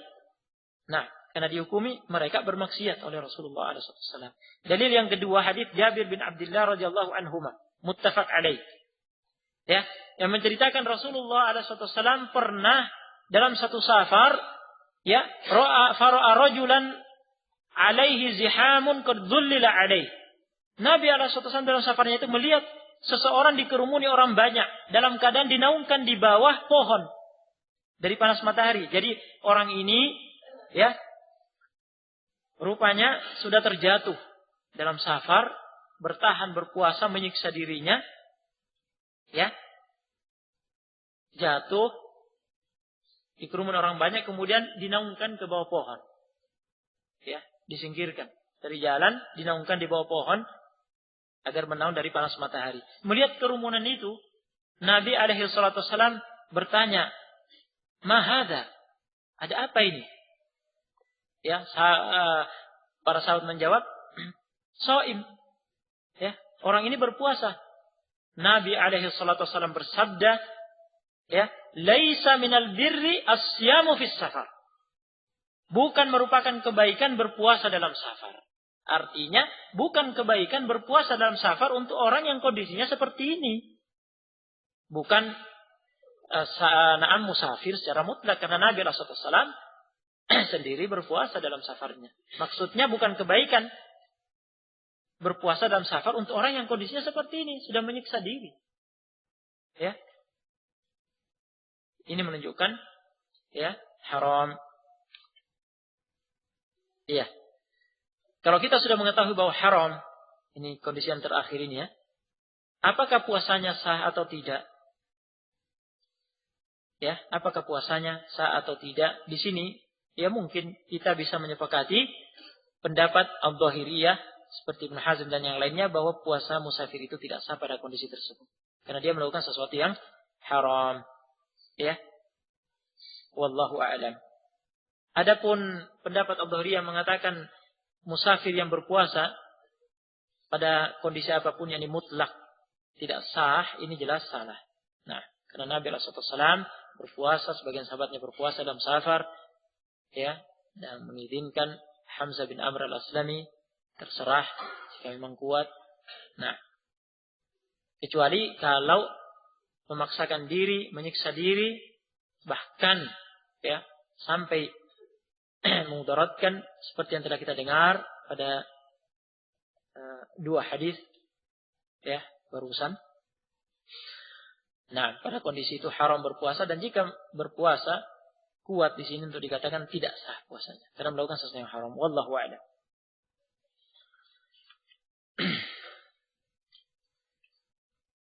Masalah ke-6, hukum musafir yang berpuasa di hari-hari safarnya. Lalu suatu ketika di siang hari dalam rangkaian safarnya ia berkeinginan membatalkan puasa yang telah diniatkannya. Maksudnya seseorang dalam safar, dalam perjalanan berhari-hari ya. Dia sampai di suatu tempat misalnya, di suatu daerah ya. Dia di situ sudah statusnya sudah musafir. Nah, dalam safarnya itu dia berniat berpuasa hari itu. Ya, dia merasakan dirinya kuat, misalnya ya, pada kondisi yang pertama tadi, terasa kuat baginya, dia memilih berpuasa dalam safarnya. Namun di siang hari dia ingin membatalkan. Boleh tidak? Di siang hari dia ingin membatalkan. Dia sudah berniat berpuasa ini. Di siang hari dia ingin membatalkan. Nah, jumhur ulama mengatakan boleh. Kenapa? Karena dia musafir. Nah, dan hadis yang lewat perjalanan Rasulullah SAW pada penaklukan kota Makkah di bulan Ramadan ketika mencapai tempat lembah Qura al-Ghamim, ya, itu sudah dalam safar itu, ya, sudah melewati perjalanan, ya, beberapa hari. Nah, ternyata beliau membatalkan. Nah, menunjukkan boleh. Masalah ke-7, halaman 104, seseorang tidak boleh berniat sejak malam hari untuk tidak berpuasa di esok hari dengan alasan akan melakukan safar. Nah, ini penting. Malam ini berniat untuk safar esoknya. Boleh tidak sejak malam ini sudah meniatkan tidak berpuasa besok, karena besok mau safar. Ya, tidak boleh. Tidak boleh berniat sejak malam hari untuk tidak berpuasa di esok hari dengan alasan akan melakukan safar. Tidak boleh. Ibnu Abdul Bar rahimahullah dalam kitab Al-Istidkar menyatakan alim ulama telah sepakat bahwa orang yang hendak melakukan safar di bulan Ramadan tidak diperbolehkan berniat sejak malam hari untuk berbuka. Yani untuk tidak berpuasa esok harinya. Sebab seseorang tidak dianggap sebagai seorang musafir semata-mata dengan adanya niat untuk safar. Melainkan dengan berangkat melakukan safar atau telah melakukan persiapan matang untuk safar. Ini jelas ya. Masalah ke-8. Hukum seseorang yang di suatu hari berpuasa dalam keadaan bermaksud melakukan safar hari itu juga. Apakah boleh baginya berbuka hari itu? Nah, jadi sudah kita dengar tadi, malamnya tidak boleh berniat untuk tidak berpuasa meskipun sudah berniat safar esoknya. Jadi tetap berniat berpuasa. Nah, paginya jam 7, jam 8 misalnya persiapan musafar ini. Sudah serius disiapkan. Ya. Kemudian hendak berangkat safar. Nah, apakah boleh baginya ya berbuka hari itu? Ya. Dan kapan dia mulai berbuka? Apakah menunggu sampai dia benar-benar safar, sudah dalam perjalanan? Ya, terdapat perbedaan pendapat di antara ulama. Yang terkuat dalam masalah ini ya adalah pendapat yang membolehkan untuk berbuka, membatalkan puasanya dengan alasan dirinya telah berstatus sebagai musafir. Ya. Tetapi yang memilih pendapat ini ya, berbeda pendapat kapan ia bisa berbuka. Ya, apakah harus menunggu sampai dia benar-benar sudah dalam safar Atau boleh berbuka ketika dia sudah pada persiapan terakhir, sudah dipastikan akan berangkat. Yani sudah mengenakan pakaian safar, perlengkapan lengkap, ya. Tas-tas sudah dimasukkan ke bagasi mobil misalnya, ya. Sudah siap semuanya, tinggal naik ke kendaraan. Ya. Tinggal berangkat. Nah, yang terkuat dalam masalah ini, wallahu alam, ya, pendapat yang dipilih oleh Anas bin Malik radhiyallahu anhu, dipilih oleh Ibnu Qayyim, Al-Albani dan Al-Wadi'i. Ya, pada halaman 106, yaitu pendapat yang kedua yang disebutkan, pendapat bahwa disyariatkan baginya untuk berbuka di tempat tinggalnya jika ia telah bertekad bulat untuk melakukan safar dengan melakukan persiapan matang untuk safarnya. Ya, karena tujuannya adalah untuk mendukung fisiknya dalam safar yang akan ditempuhnya. Nah, jadi dia berbuka sebelum berangkat. Kalau memang persiapannya sudah matang, ya, sudah pada persiapan terakhir. Seperti digambarkan tadi, tas-tas sudah disiapkan, ya, sudah dimasukkan ke bagasi mobil misalnya, ya, sopir sudah siap, pakaian safar juga sudah siap, tinggal naik terus berangkat. Nah, disyariatkan sebelum berangkat buka dulu, ya, buka dulu kemudian berangkat. Nah, dalam hadis ini terdapat hadis Anas bin Malik radhiyallahu anhu yang diriwayatkan oleh At-Tirmidzi dalam sunannya, bahwa Muhammad bin Ka'ab rahimahullah berkata, Ataitu Anas ibn Malik fi Ramadan wa huwa yuridu safaran. Aku mendatangi Anas bin Malik di bulan Ramadan dalam keadaan ia berniat untuk safar. Wa huwa yuridu safaran. Ya, dalam keadaan ia berniat untuk safar. Wa qad ruhilat lahu rahilatuh. Dan kendaraannya telah disiapkan. Wa labisa thiyabas safar. Kendaraannya telah disiapkan serta ia pun telah mengenakan pakaian safar. Fada'a bi ta'amin fa'akala. Kemudian ia meminta makanan dan memakannya. Faqultu lahu, kata Muhammad bin Ka'ab, aku bertanya kepadanya, sunnah? Ini sunnah. Apakah ini sunnah? Ya. Apakah ini adalah sunnah? Sunnah Nabi sallallahu alaihi wasallam. Dijawab oleh Anas, sunnah. Ini adalah sunnah. Ini sunnah Nabi sallallahu alaihi wasallam. Tsumma raqib, kemudian Anas menaiki kendaraannya. Ya, hadis ini dinyatakan berderajat hasan oleh At-Tirmidzi serta dinyatakan sahih oleh Ibnu Qayyim, Ibnu Al-Arabi pada kitab, ya, Ariyatul Ahwadi, Al-Wadi'i pada kitab Al-Jami' As-Sahih, dan Al-Albani pada kitab Sahih At-Tirmidzi. Dan ada risalah khusus, ya, buku khusus yang dikarang oleh Al-Albani berjudul Risalah Tashih Hadis Iftar As-Shaim Qabla Safarihi Ba'da Al-Fajr warrad alaman dha'afahu. Ya, jadi hadis ini sabit dari Anas bin Malik dari Rasulullah SAW bahwa ini sunnah Nabi SAW. Dan ada hadis yang lain, hadis Abu Basrah Al-Ghifari radhiyallahu anhu yang dikeluarkan oleh Imam Ahmad dan Abu Daud yang semakna dengan ini, ya, menguatkan hadis ini. Walhamdulillah. Nah, masalah ke-9, hukum berpuasa dan berbuka bagi orang yang memiliki pekerjaan atau kebiasaan selalu melakukan safar. Rutinitasnya selalu melakukan safar. Seperti halnya sopir, nahkoda, ya, selalu dalam safar, ya, nyopir atau membawa kapal. Tetapi dia memiliki tempat tinggal yang tetap, yang dia niatkan sebagai tempat tinggalnya. Meskipun belum punya keluarga, namun dia punya tempat tinggal tetap, punya rumah, kediaman yang tetap. Ya, statusnya dalam musafir, selama dia dalam safar, dia musafir yang mendapatkan rukhsah, qasar dan berbuka puasa. Nah, ya, nanti seperti kata Ibnu Utsaimin rahimahullah, dia bisa menunaikan puasa pada hari-hari safar di bulan Ramadan yang bertepatan yang musim dingin misalnya. Nah, yang, ya, mendukung dia untuk berpuasa. Ya, Begitu pula ketika kembali ke daerah tempat tinggalnya, ya, di bulan Ramadan. Nah, yang jadi masalah jika dia tidak punya tempat tinggal di darat.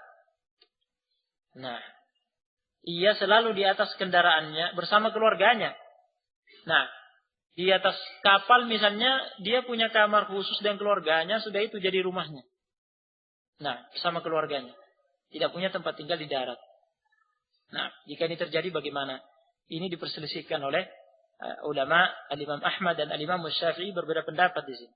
Nah, Al-Imam Ahmad berpendapat orang tersebut bukan lagi musafir. Alasannya, ia telah menjadikan kendaraannya sebagai tempat tinggal. Ya, ia sudah tinggal di kendaraannya bersama keluarganya. Dia tidak punya tempat tinggal yang dia niatkan di darat. Jadi itu sudah tempat tinggalnya. Berarti dia sudah bukan musafir. Nah, jadi tidak mendapatkan keringanan melakukan qashar dan buka puasa. Ini yang dirajihkan Ibnu Utsaimin.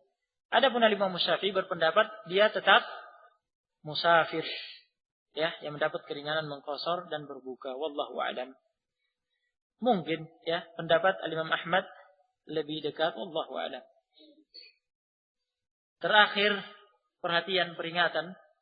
Kita telah dengar tadi bahwa udzur ya untuk berbuka puasa adalah sakit dan safar dengan rincian yang telah kita dengar ya. Nah, adapun kondisi berat yang dirasakan seseorang dalam berpuasa bukan udzur untuk berpuasa. Dia mukim, sehat. Ya, dia sehat, tidak sakit dan dia mukim. Kemudian dia merasa berat dengan puasa. Ya, itu bukan alasan, bukan udzur untuk berbuka. Ya. Haram berbuka dengan alasan berat baginya puasa itu. Meskipun dia seorang pekerja berat. Meskipun seorang pekerja berat dan dia bekerja di siang harinya. Nah, kecuali sebutkan di sini, kecuali jika terasa amat berat baginya dan tidak tertanggulangi lagi. Artinya dia tersiksa sudah tingkatannya. Dia sudah tidak mampu ya menanggulangi ya beratnya. Dia sudah sampai pada tingkatan tersiksa ya dan khawatir akan terkena mudarat atau celaka karenanya. Dia bisa sakit. Setelah itu bisa pingsan atau bisa mati dia kalau bertahan. Nah, bahaya, bisa celaka. Nah, pada kondisi ini diperbolehkan berbuka. Diperbolehkan berbuka. Ini udzur. Kalau sudah pada tingkatan ini tadi. Ya, dalilnya adalah penyamaan hukum dengan orang sakit berdasarkan metode kias analog. Nah, adapun mengenai kewajiban untuk melakukan qada puasa yang ditinggalkan itu karena kondisi tadi, ya, diperselisihkan oleh ulama. Nah, namun yang benar dia wajib mengqadanya. Ya, dia wajib mengqadanya di luar bulan Ramadan. Ya, ini pendapat yang dipilih oleh Syaukani, Al-Utsaimin dan difatwakan oleh Al-Lajnah Daimah yang diketuai oleh Ibnu Baz. Dia wajib mengqadanya di luar bulan Ramadan.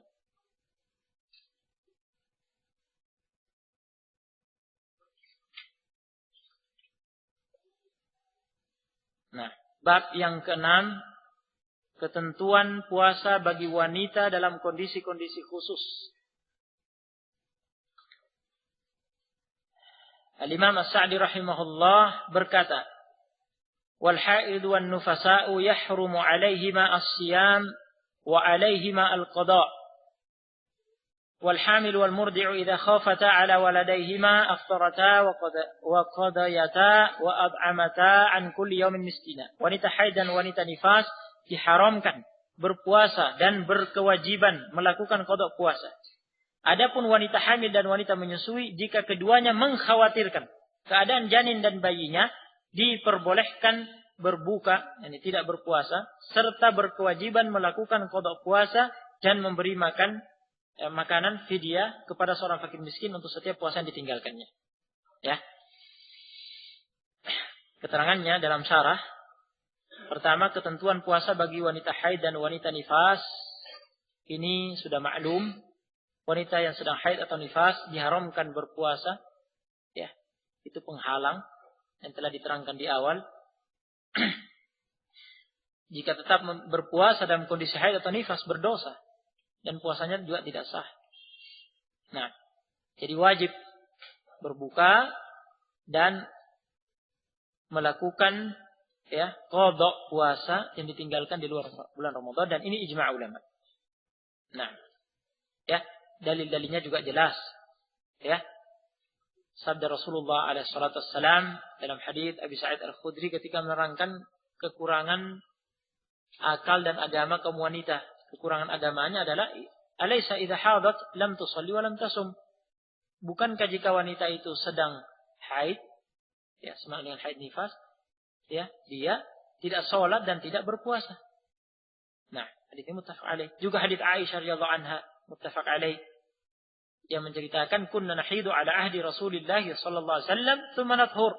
Kami pernah mengalami haid di masa hidup Rasulullah sallallahu alaihi wasallam, lalu kami kembali suci. Fa ya'muruna bi qada'is shiyam wa la ya'muruna bi qada'is shalah. Beliau merintahkan kami untuk melakukan qada puasa dan tidak merintahkan kami untuk melakukan qada salat. Nah, berikutnya ketentuan puasa bagi wanita hamil dan menyusui. Ini membutuhkan rincian. Nah, wanita hamil dan menyusui diperbolehkan berbuka, tidak berpuasa, jika mengkhawatirkan keadaan dirinya, atau mengkhawatirkan janinnya, bayinya, atau keduanya. Mengkhawatirkan dirinya juga mengkhawatirkan janinnya atau bayinya. Artinya, ia khawatir termudaratkan karena berpuasa berdasarkan qarinah. Berdasarkan indikasi. Ada indikasi, ada qarinah yang menunjukkan hal itu. Sehingga dia khawatir. Nah, tanpa kekhawatiran ini tidak boleh bagi seorang yang hamil atau menyusui beralasan untuk berbuka. Baik. Jika kita sudah mengetahui ini, masalah pertama, ketentuan qada puasa atau membayar fidyah, memberi makan fakir miskin bagi wanita hamil atau menyusui yang berbuka karena kekhawatiran tersebut. Jadi, jika wanita hamil atau wanita menyusui pada kondisi tadi, dia khawatir karena ada qarinah atau indikasi dari keadaan dirinya. Wanita hamil bisa melihat indikasi pada dirinya. Begitu pula yang menyusui. Nah, banyak wanita yang hamil itu lemah kondisinya, fisiknya. Nah, bahkan ada sebagian yang hamil tidak bisa apa-apa, bisanya tiduran. Nah, ini kan jelas indikasinya. Sebagian wanita menyusui juga ada indikasi yang menunjukkan seperti itu, sehingga dia khawatir. Tapi ada sebagian, masya Allah. Nah, karena fisiknya bagus, kemudian suplemennya juga mantap, minum, makan daging, sayur, minum susu, buah, masya Allah, jadi nggak masalah dia hamil, tapi biasa-biasa saja. Nah, tidak ada indikasi yang membahayakan jika dia berpuasa.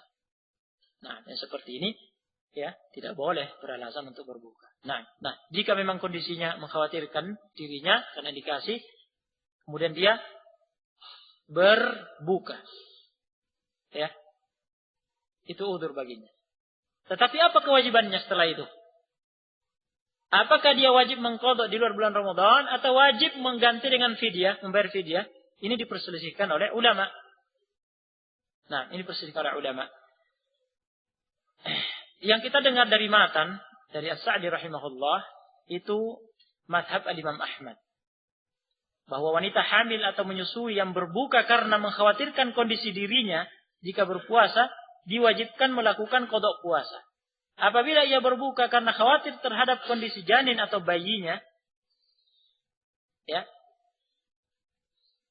di samping diwajibkan untuk melakukan qada puasa karena telah berbuka, ia juga diwajibkan membayar fidyah karena berbuka untuk maslahat, untuk kepentingan pihak lain. Namun rincian pendapat ini lemah. Mewajibkan dua perkara, di samping qada juga bayar fidyah ketika faktor yang menyebabkannya berbuka adalah kekhawatiran terhadap janinnya atau bayinya dengan alasan dia berbuka, di samping berbuka. Di samping dia telah berbuka berarti dia harus qada. Dia melakukan itu karena untuk maslahat orang lain, yaitu janinnya atau bayinya, sehingga wajib membayar fidyah. Ya, ini mewajibkan sesuatu yang tidak jelas dalilnya, sehingga ini lemah. Nah, lebih kuat daripada pendapat ini, pendapat kedua, yaitu yang mutlak mewajibkan membayar fidyah. Baik berbuka untuk maslahat dirinya sendiri atau pihak lain, yakni janinnya atau bayinya. Ya, ataupun maslahat keduanya, dia khawatir dirinya juga khawatir janinnya, bayinya. Kewajibannya adalah membayar fidyah. Ini yang menjadikan kuat pendapat ini karena difatwakan oleh sebagian sahabat, Ibnu Abbas dan Ibnu Umar radhiyallahu anhum. Oleh karena itu Syekh Al-Albani memilih pendapat ini. Nah, baik. Tetapi jika dicermati dari segi makna, pendapat ini ada kelemahannya. Ya, karena wanita hamil dan wanita yang menyusui pada kondisi ini, puncak-puncaknya, jika ditinjau dari segi makna, dia berudzur untuk berbuka, puncaknya karena dia seperti orang yang sakit. Dia seperti orang yang sakit. Dan orang sakit yang ada harapan sembuh nanti. Yani ada, ditunggu satu saat dia berhenti hamil dan kuat. Ditunggu yang menyusui berhenti menyusui dan kuat. Berarti lebih tepat disamakan secara tinjauan makna, secara metode kias, dianalogikan dengan orang yang sakit. Jadi lebih kuat ya daripada pendapat ini adalah pendapat yang ketiga yang mengatakan wanita hamil atau menyusui ya yang berbuka diwajibkan melakukan qada puasa. Baik ia berbuka untuk maslahat dirinya, untuk pihak lain maupun untuk maslahat keduanya. Kewajibannya adalah mengqada puasa di luar bulan Ramadan. Ya, alasannya apa yang telah kita dengar. Wanita hamil atau menyusui keadaannya seperti keadaan orang sakit dan musafir yang terkadang merasa berat untuk berpuasa. Sehingga hukum wanita hamil atau menyusui lebih tepat disamakan dengan hukum orang sakit dan musafir secara kias yang tepat. Di samping itu yang menguatkan ini, Rasulullah sallallahu alaihi wasallam telah menyebutkan wanita hamil atau menyusui sejajar dengan musafir dalam hadis Anas bin Malik Al-Ka'bi radhiyallahu anhu yang telah disampaikan sebelumnya. Ya, lihat hadisnya kembali di catatan kaki, hadis Anas bin Malik Al-Ka'bi. Inna Allah Ta'ala wada'a 'anil musafiri syatrus salati was-shauma 'anil musafiri wa 'anil murdi wal hubla. Sesungguhnya Allah SWT telah meringankan dari seorang musafir setengah dari salatnya dengan cara qasar yang menjadi syahid setelahnya, serta meringankan pula kewajiban puasa dari seorang musafir, wanita menyusui dan wanita hamil. Nah, di sini Rasulullah SAW mensejajarkan dalam satu hadis keringanan bagi musafir, bagi wanita menyusui dan wanita hamil untuk berbuka. Ya. Sementara kita sudah tahu bersama bahwa seorang musafir yang berbuka kewajibannya apa? Mengqadha. Nah, berarti begitu pula wanita hamil dan wanita yang menyusui, ya, kewajibannya adalah mengqadha seperti halnya musafir. Nah, pendapat ini yang memfatwakan dari kalangan salaf adalah dari kalangan tabi'in Ibrahim bin Yazid An-Nakhai, Al-Hasan Al-Basri, Atha bin Abi Rabah dan Abu Hanifah. Ya. Pendapat ini karena kuatnya pendapat ini difatwakan oleh Asy-Syaikh Ibnu Baz bersama Al-Lajnah Daimah, Asy-Syaikh Ibnu Utsaimin dan Syekhuna Muqbil Al-Wadi'i rahimahumullah. Nah, wallahu alam, pendapat ini yang terkuat. Yang terakhir yang telah kita dengar. Kewajibannya mengqadha puasa di luar bulan Ramadan, bukan bayar fidyah. Masalah kedua, ya, timbul pertanyaan, bagaimana dengan wanita yang Masya Allah, ya, tiap 2 tahun melahirkan, rapat, ya, barusan melahirkan, menyusui, sedang menyusui, lahir lagi, alhamdulillah, rezeki dari Allah Subhanahu wa taala, jalan terus. Nah, kapan ini mengqadhanya? Sudah dihitung ini, dikalkulasi sudah 100. Nah, sudah lebih mungkin. Ya, ini masalah kedua ini. Seorang wanita merasa berat sekali untuk melakukan qada puasa sebanyak 3 atau 4 kali di Ramadan karena harus hamil dan menyusui secara berturut-turut. Apakah ia mendapat keringanan untuk mengganti kewajiban qada puasa tersebut dengan membayar fidyah? Ya, ini dengan alasan itu tadi, kemudian beralasan kalau begitu diganti saya dengan fidyah. Jawabannya Al-Lajnah Daimah yang diketua oleh Ibnu Baz berfatwa menjawab pertanyaan ini. Tidak mengapa bagi wanita tersebut untuk menunda qada puasanya karena rasa berat yang dialaminya akibat hamil dan menyusui yang berturut-turut. Ya.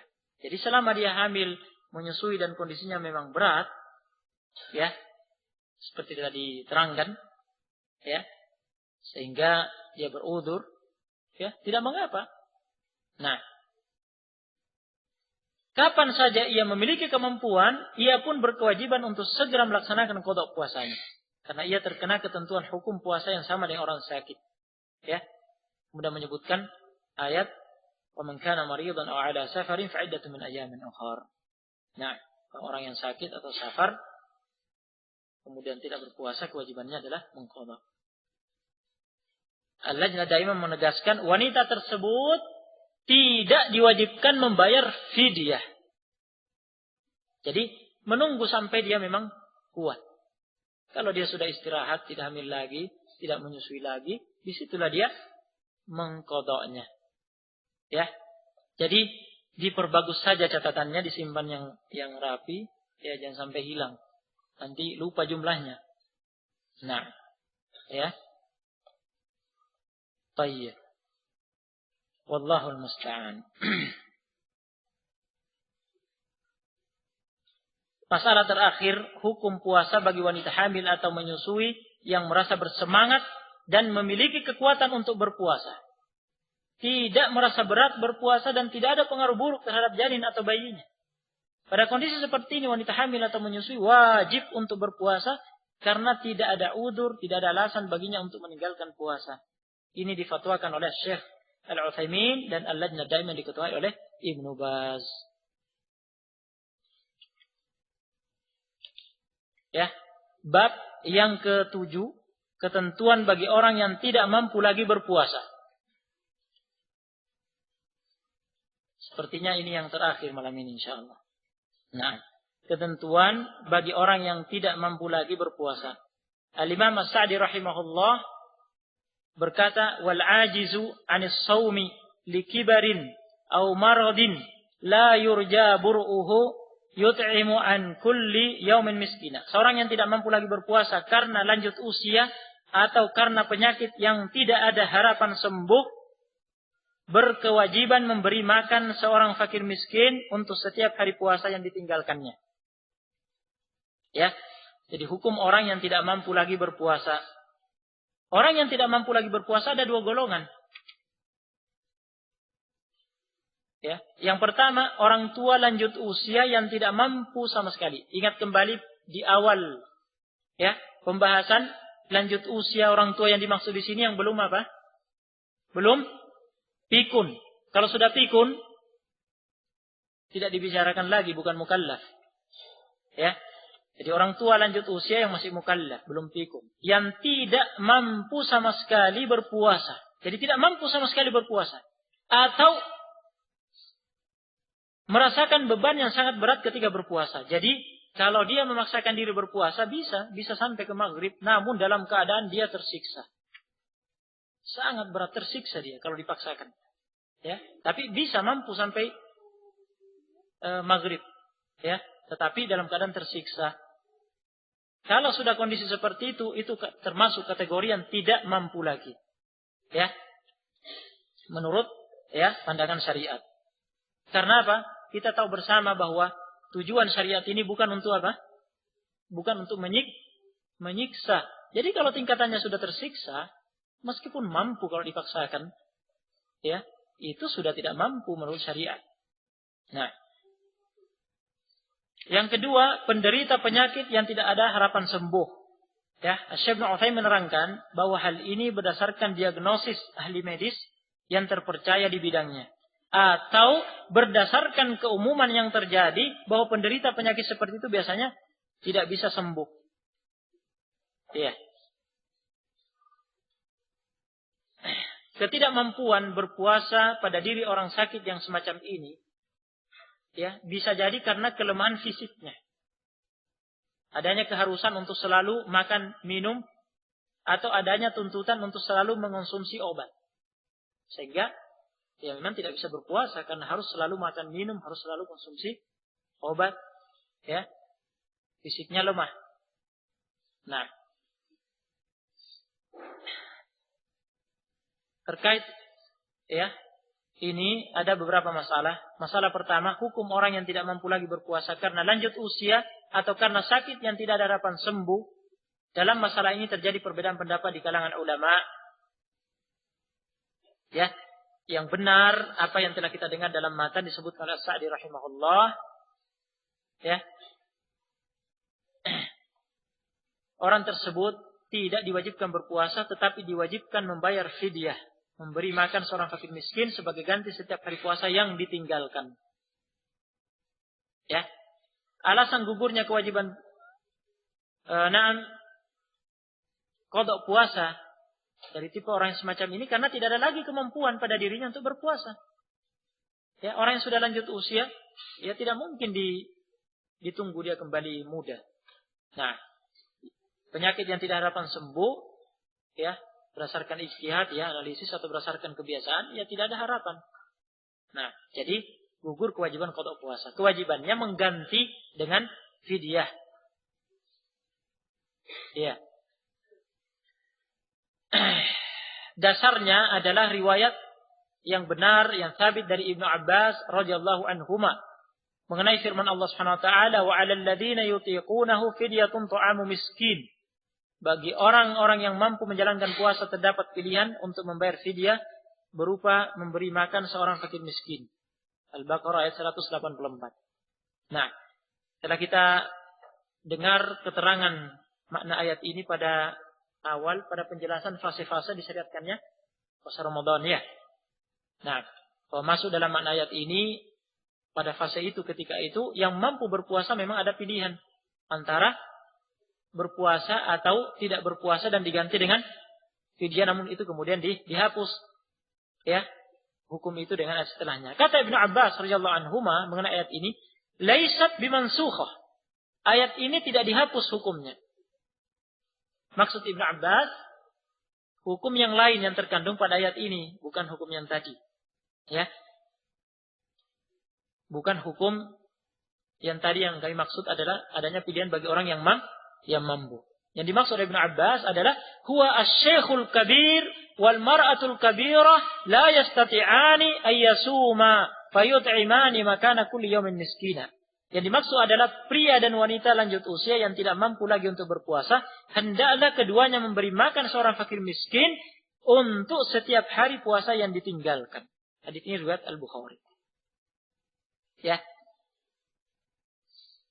Ada riwayat lain dari Ibnu Abbas yang kami sebutkan di sini, ya, yang semakna dengan ini. Ya. Nah, yang menerangkan bahwa kandungan makna ayat ini yang ada pilihan bagi orang yang mampu berpuasa antara berpuasa atau tidak berpuasa dengan diganti fidyah, itu hukum itu apa? Mansuh, terhapus dengan ayat faman syahida minkum syahra falyasumhu. Ya, barang siapa menyaksikan, yani mungkin, ya, ketika datangnya bulan Ramadan wajib berpuasa. Tidak lagi pilihan itu. Tetapi hukum yang lainnya itu sabata li syekh al-kabir wal ajuz al-kabirah. Hukum itu tetap berlaku bagi orang tua lanjut usia, ya, laki-laki atau perempuan, jika idza kana la yutiqani shaum, jika tidak mampu lagi berpuasa, ya. Wajibannya mengganti dengan fidyah. Nah, ini dalil mengenai orang tua yang lanjut usia yang sudah tidak mampu berpuasa, ya, dan belum pikun. Jelas. Bagaimana dengan orang yang sakit, sakitnya tidak ada harapan sembuh? Nah, dalilnya apa? Di sini pada paragraf yang terakhir halaman 121, jika telah jelas bahwa hukum yang berlaku bagi orang lanjut usia yang tidak mampu lagi berpuasa atau sudah sangat diberatkan oleh puasa, ya, jelas pula hukum yang sama bagi orang sakit yang tidak ada harapan sembuh karena kesamaan makna yang ada pada keduanya. Jadi dari sisi makna sama-sama tidak mampu lagi berpuasa karena ini tidak diharapkan sembuh.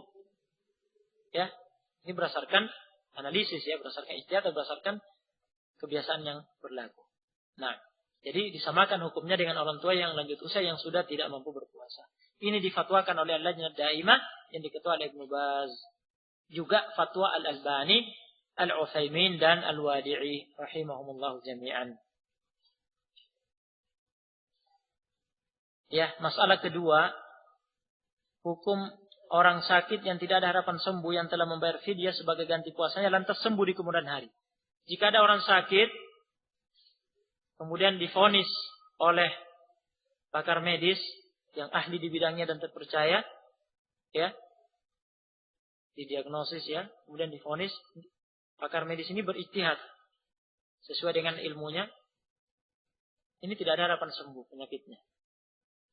Nah, namanya juga hasil ijtihad ya, yang tidak bisa dipastikan itu sebenarnya. Sebenarnya tidak bisa dipastikan.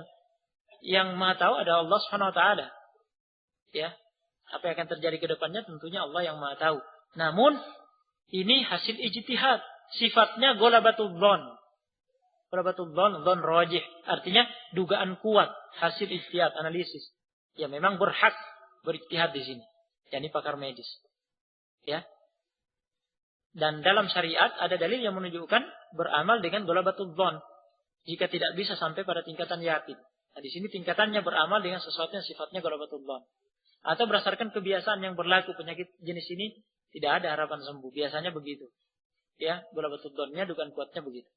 Nah, kemudian dia menjalani hukum ini. Dia pun selama sakitnya membayar fidyah.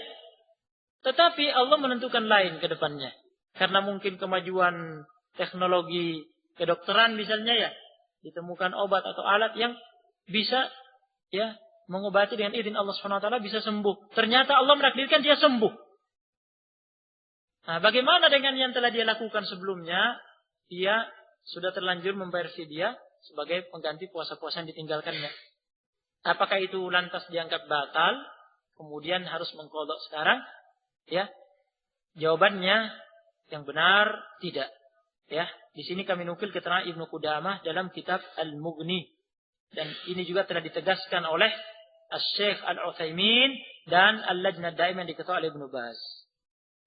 Apa yang telah dia lakukan ketika itu? Dia beramal ya sudah berdasarkan tuntutan syariat.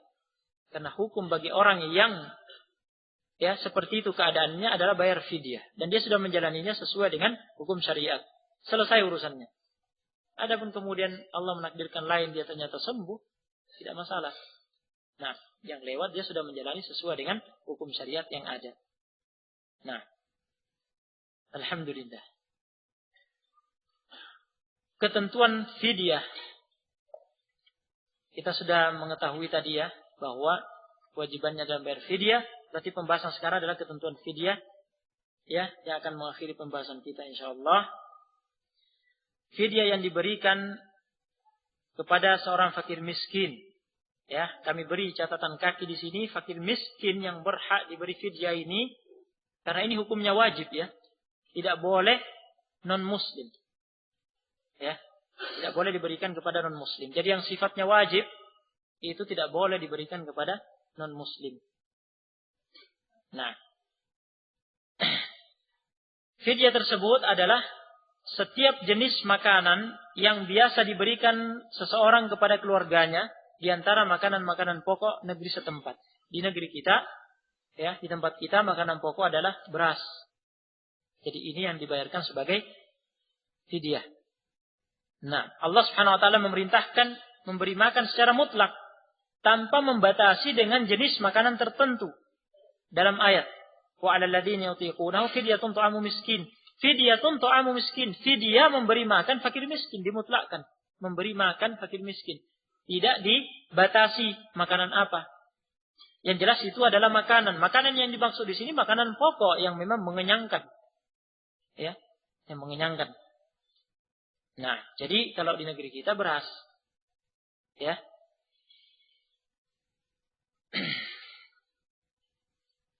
Masalah pertama terkait dengan ini, yaitu tata cara pemberian fidyah, membaginya dalam keadaan mentah atau dalam bentuk makanan yang siap dikonsumsi. Ada perbedaan pendapat di antara ulama. Ada yang mengatakan, fidyah itu tidak boleh diberikan dalam bentuk makanan yang siap dikonsumsi. Dalam bentuk nasi, misalnya, itu tidak boleh.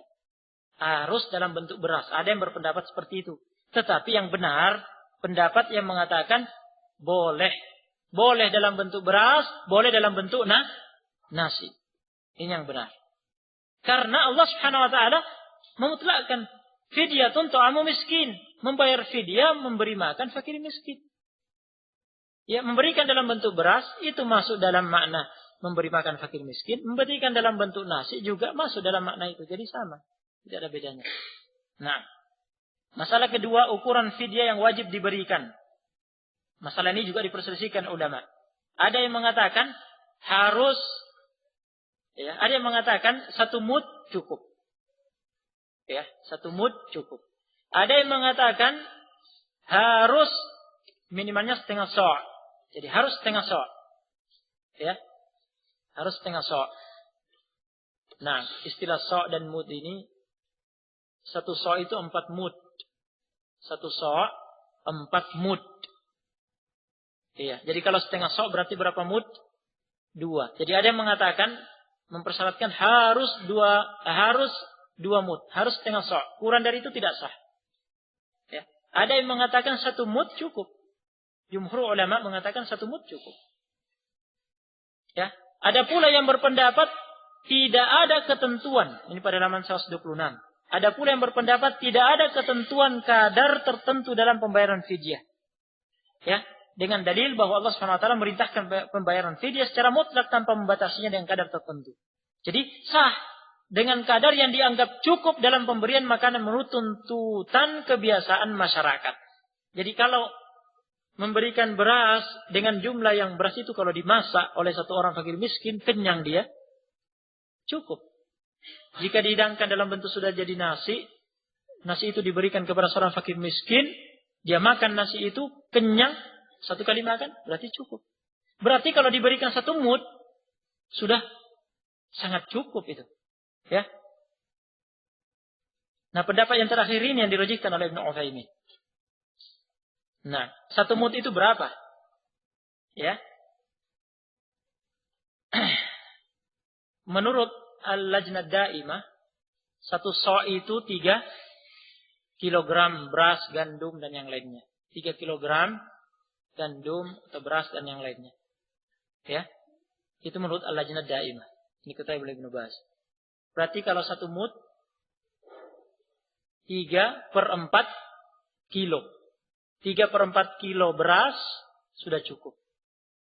Kalau menurut Ibnu Utsaimin rahimahullah, kalau beras 1 mud itu 2 kilo 100 gram.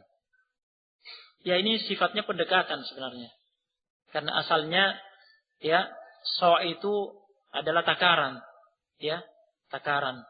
Namun tidak semua dari kita, apalagi negeri-negeri yang jauh dari Madinah, ya, tidak memiliki sa' takarannya Nabi SAW. Jadi ulama membantu kaum muslimin untuk memudahkan mereka, dibuat pendekatan, dialihkan ke berat, ke bobot.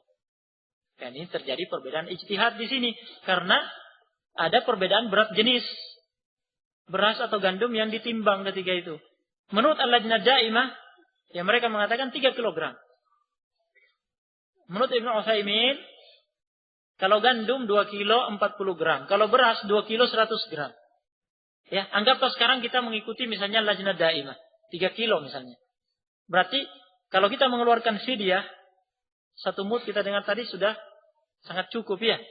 Berarti kalau kita mengeluarkan beras pengganti 1 puasa pada seorang fakir miskin berapa?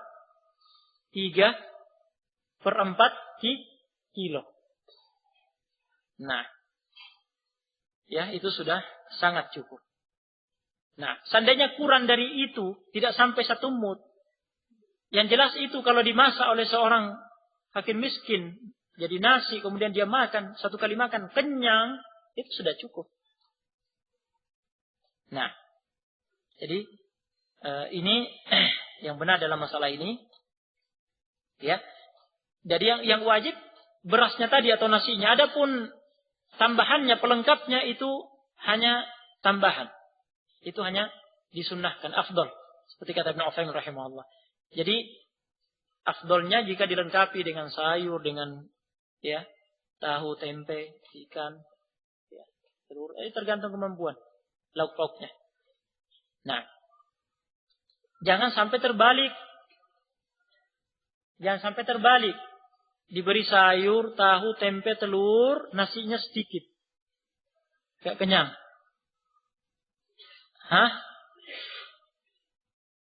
Tidak sah nantinya. Karena sudah kita dengar, yang wajib adalah makanan pokok, beras atau nasi, ya, yang mengenyangkan. Adapun selebihnya itu hanya pelengkap. Itu jika tidak diberikan tidak apa-apa. Nah, yang penting berasnya atau nasinya tadi. Ya, ini diperhatikan. Nah, ya, Anas bin Malik radhiyallahu anhu dikeluarkan oleh Al-Bukhari secara muallaq, ya, dan juga dikeluarkan oleh Ad-Daruqutni dengan sanad yang bersambung, nyatakan sahih oleh Al-Albani. Kami sebutkan asarnya di sini, pernah ya tidak berpuasa 1 bulan penuh di bulan Ramadan. Nah, Anas bin Malik membuat makanan jafnah, yakni 1 mangkuk besar. Ya, makanan yang dibuatnya namanya sarid. Ya, yaitu roti yang diremuk dan dimasak bersama daging. Ini termasuk makanan yang lezat. Roti yang diremuk dan dimasak dengan daging. Kemudian Anas bin Malik mengundang sekaligus 30 orang fakir miskin hingga ia mengenyangkan mereka. Yakni di akhir Ramadan. Di akhir Ramadan dikumpulkan sekaligus 30 hari, kemudian diundang sekaligus 30 fakir miskin. Ini menunjukkan boleh. Yang tidak boleh kalau dimajukan. Jadi baru hari kedua misalnya sudah membayarkan fidyah untuk pengganti hari kelima, hari setelahnya, itu tidak boleh dimajukan. Nah, kalau diakhirkan boleh. Baik. Masalah ketiga, halaman 128, fidyah yang dibayarkan dengan uang, bukan dengan makanan. Ya, tidak sah.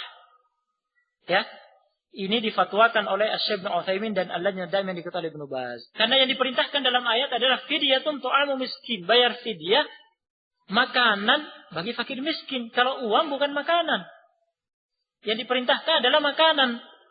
Kalau mengeluarkan uang, memberi uang ke fakir miskinnya bukan memberi makanan, memberi uang namanya. Dia tidak masuk dalam ayat. Jadi tidak boleh sampai ke tangan fakir miskin dalam bentuk uang. Adapun kalau seseorang mengeluarkan uang dari kantongnya, minta tolong seseorang, pembantunya atau wakilnya untuk mencarikan nasi untuk fidyah, kemudian sampai ke tangan fakir miskin dalam bentuk makanan, itu sah. Difahami ya? Nah, jadi boleh jadi bukan dari beras yang di rumahnya ya, tapi uang yang dia berikan ke seseorang. Tolong berikan beras untuk fidyah. Nah, sampai ke tangan fakir miskin dalam bentuk beras atau nasi, ini sah. Jadi yang tidak boleh kalau sampai ke tangan fakir miskin dalam bentuk uang. Karena itu namanya memberi uang, bukan memberi makanan. Fidyah. Masalah terakhir, bolehkah memberikan seluruh fidyah itu kepada 1 orang fakir miskin saja? Atau harus diberikan kepada sejumlah fakir miskin sesuai dengan jumlah puasa yang ditinggalkan? Ya. Misalnya, fidyah yang harus dia bayarkan 5. Ya, 5 puasa yang ditinggalkan misalnya. Ya.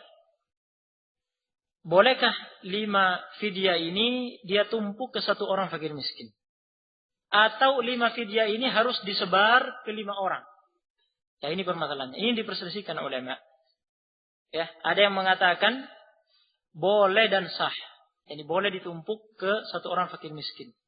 Ini madhab Asy-Syafi'i, difatwakan oleh Al-Lajnah Daimah diketahui Ibnu Baz.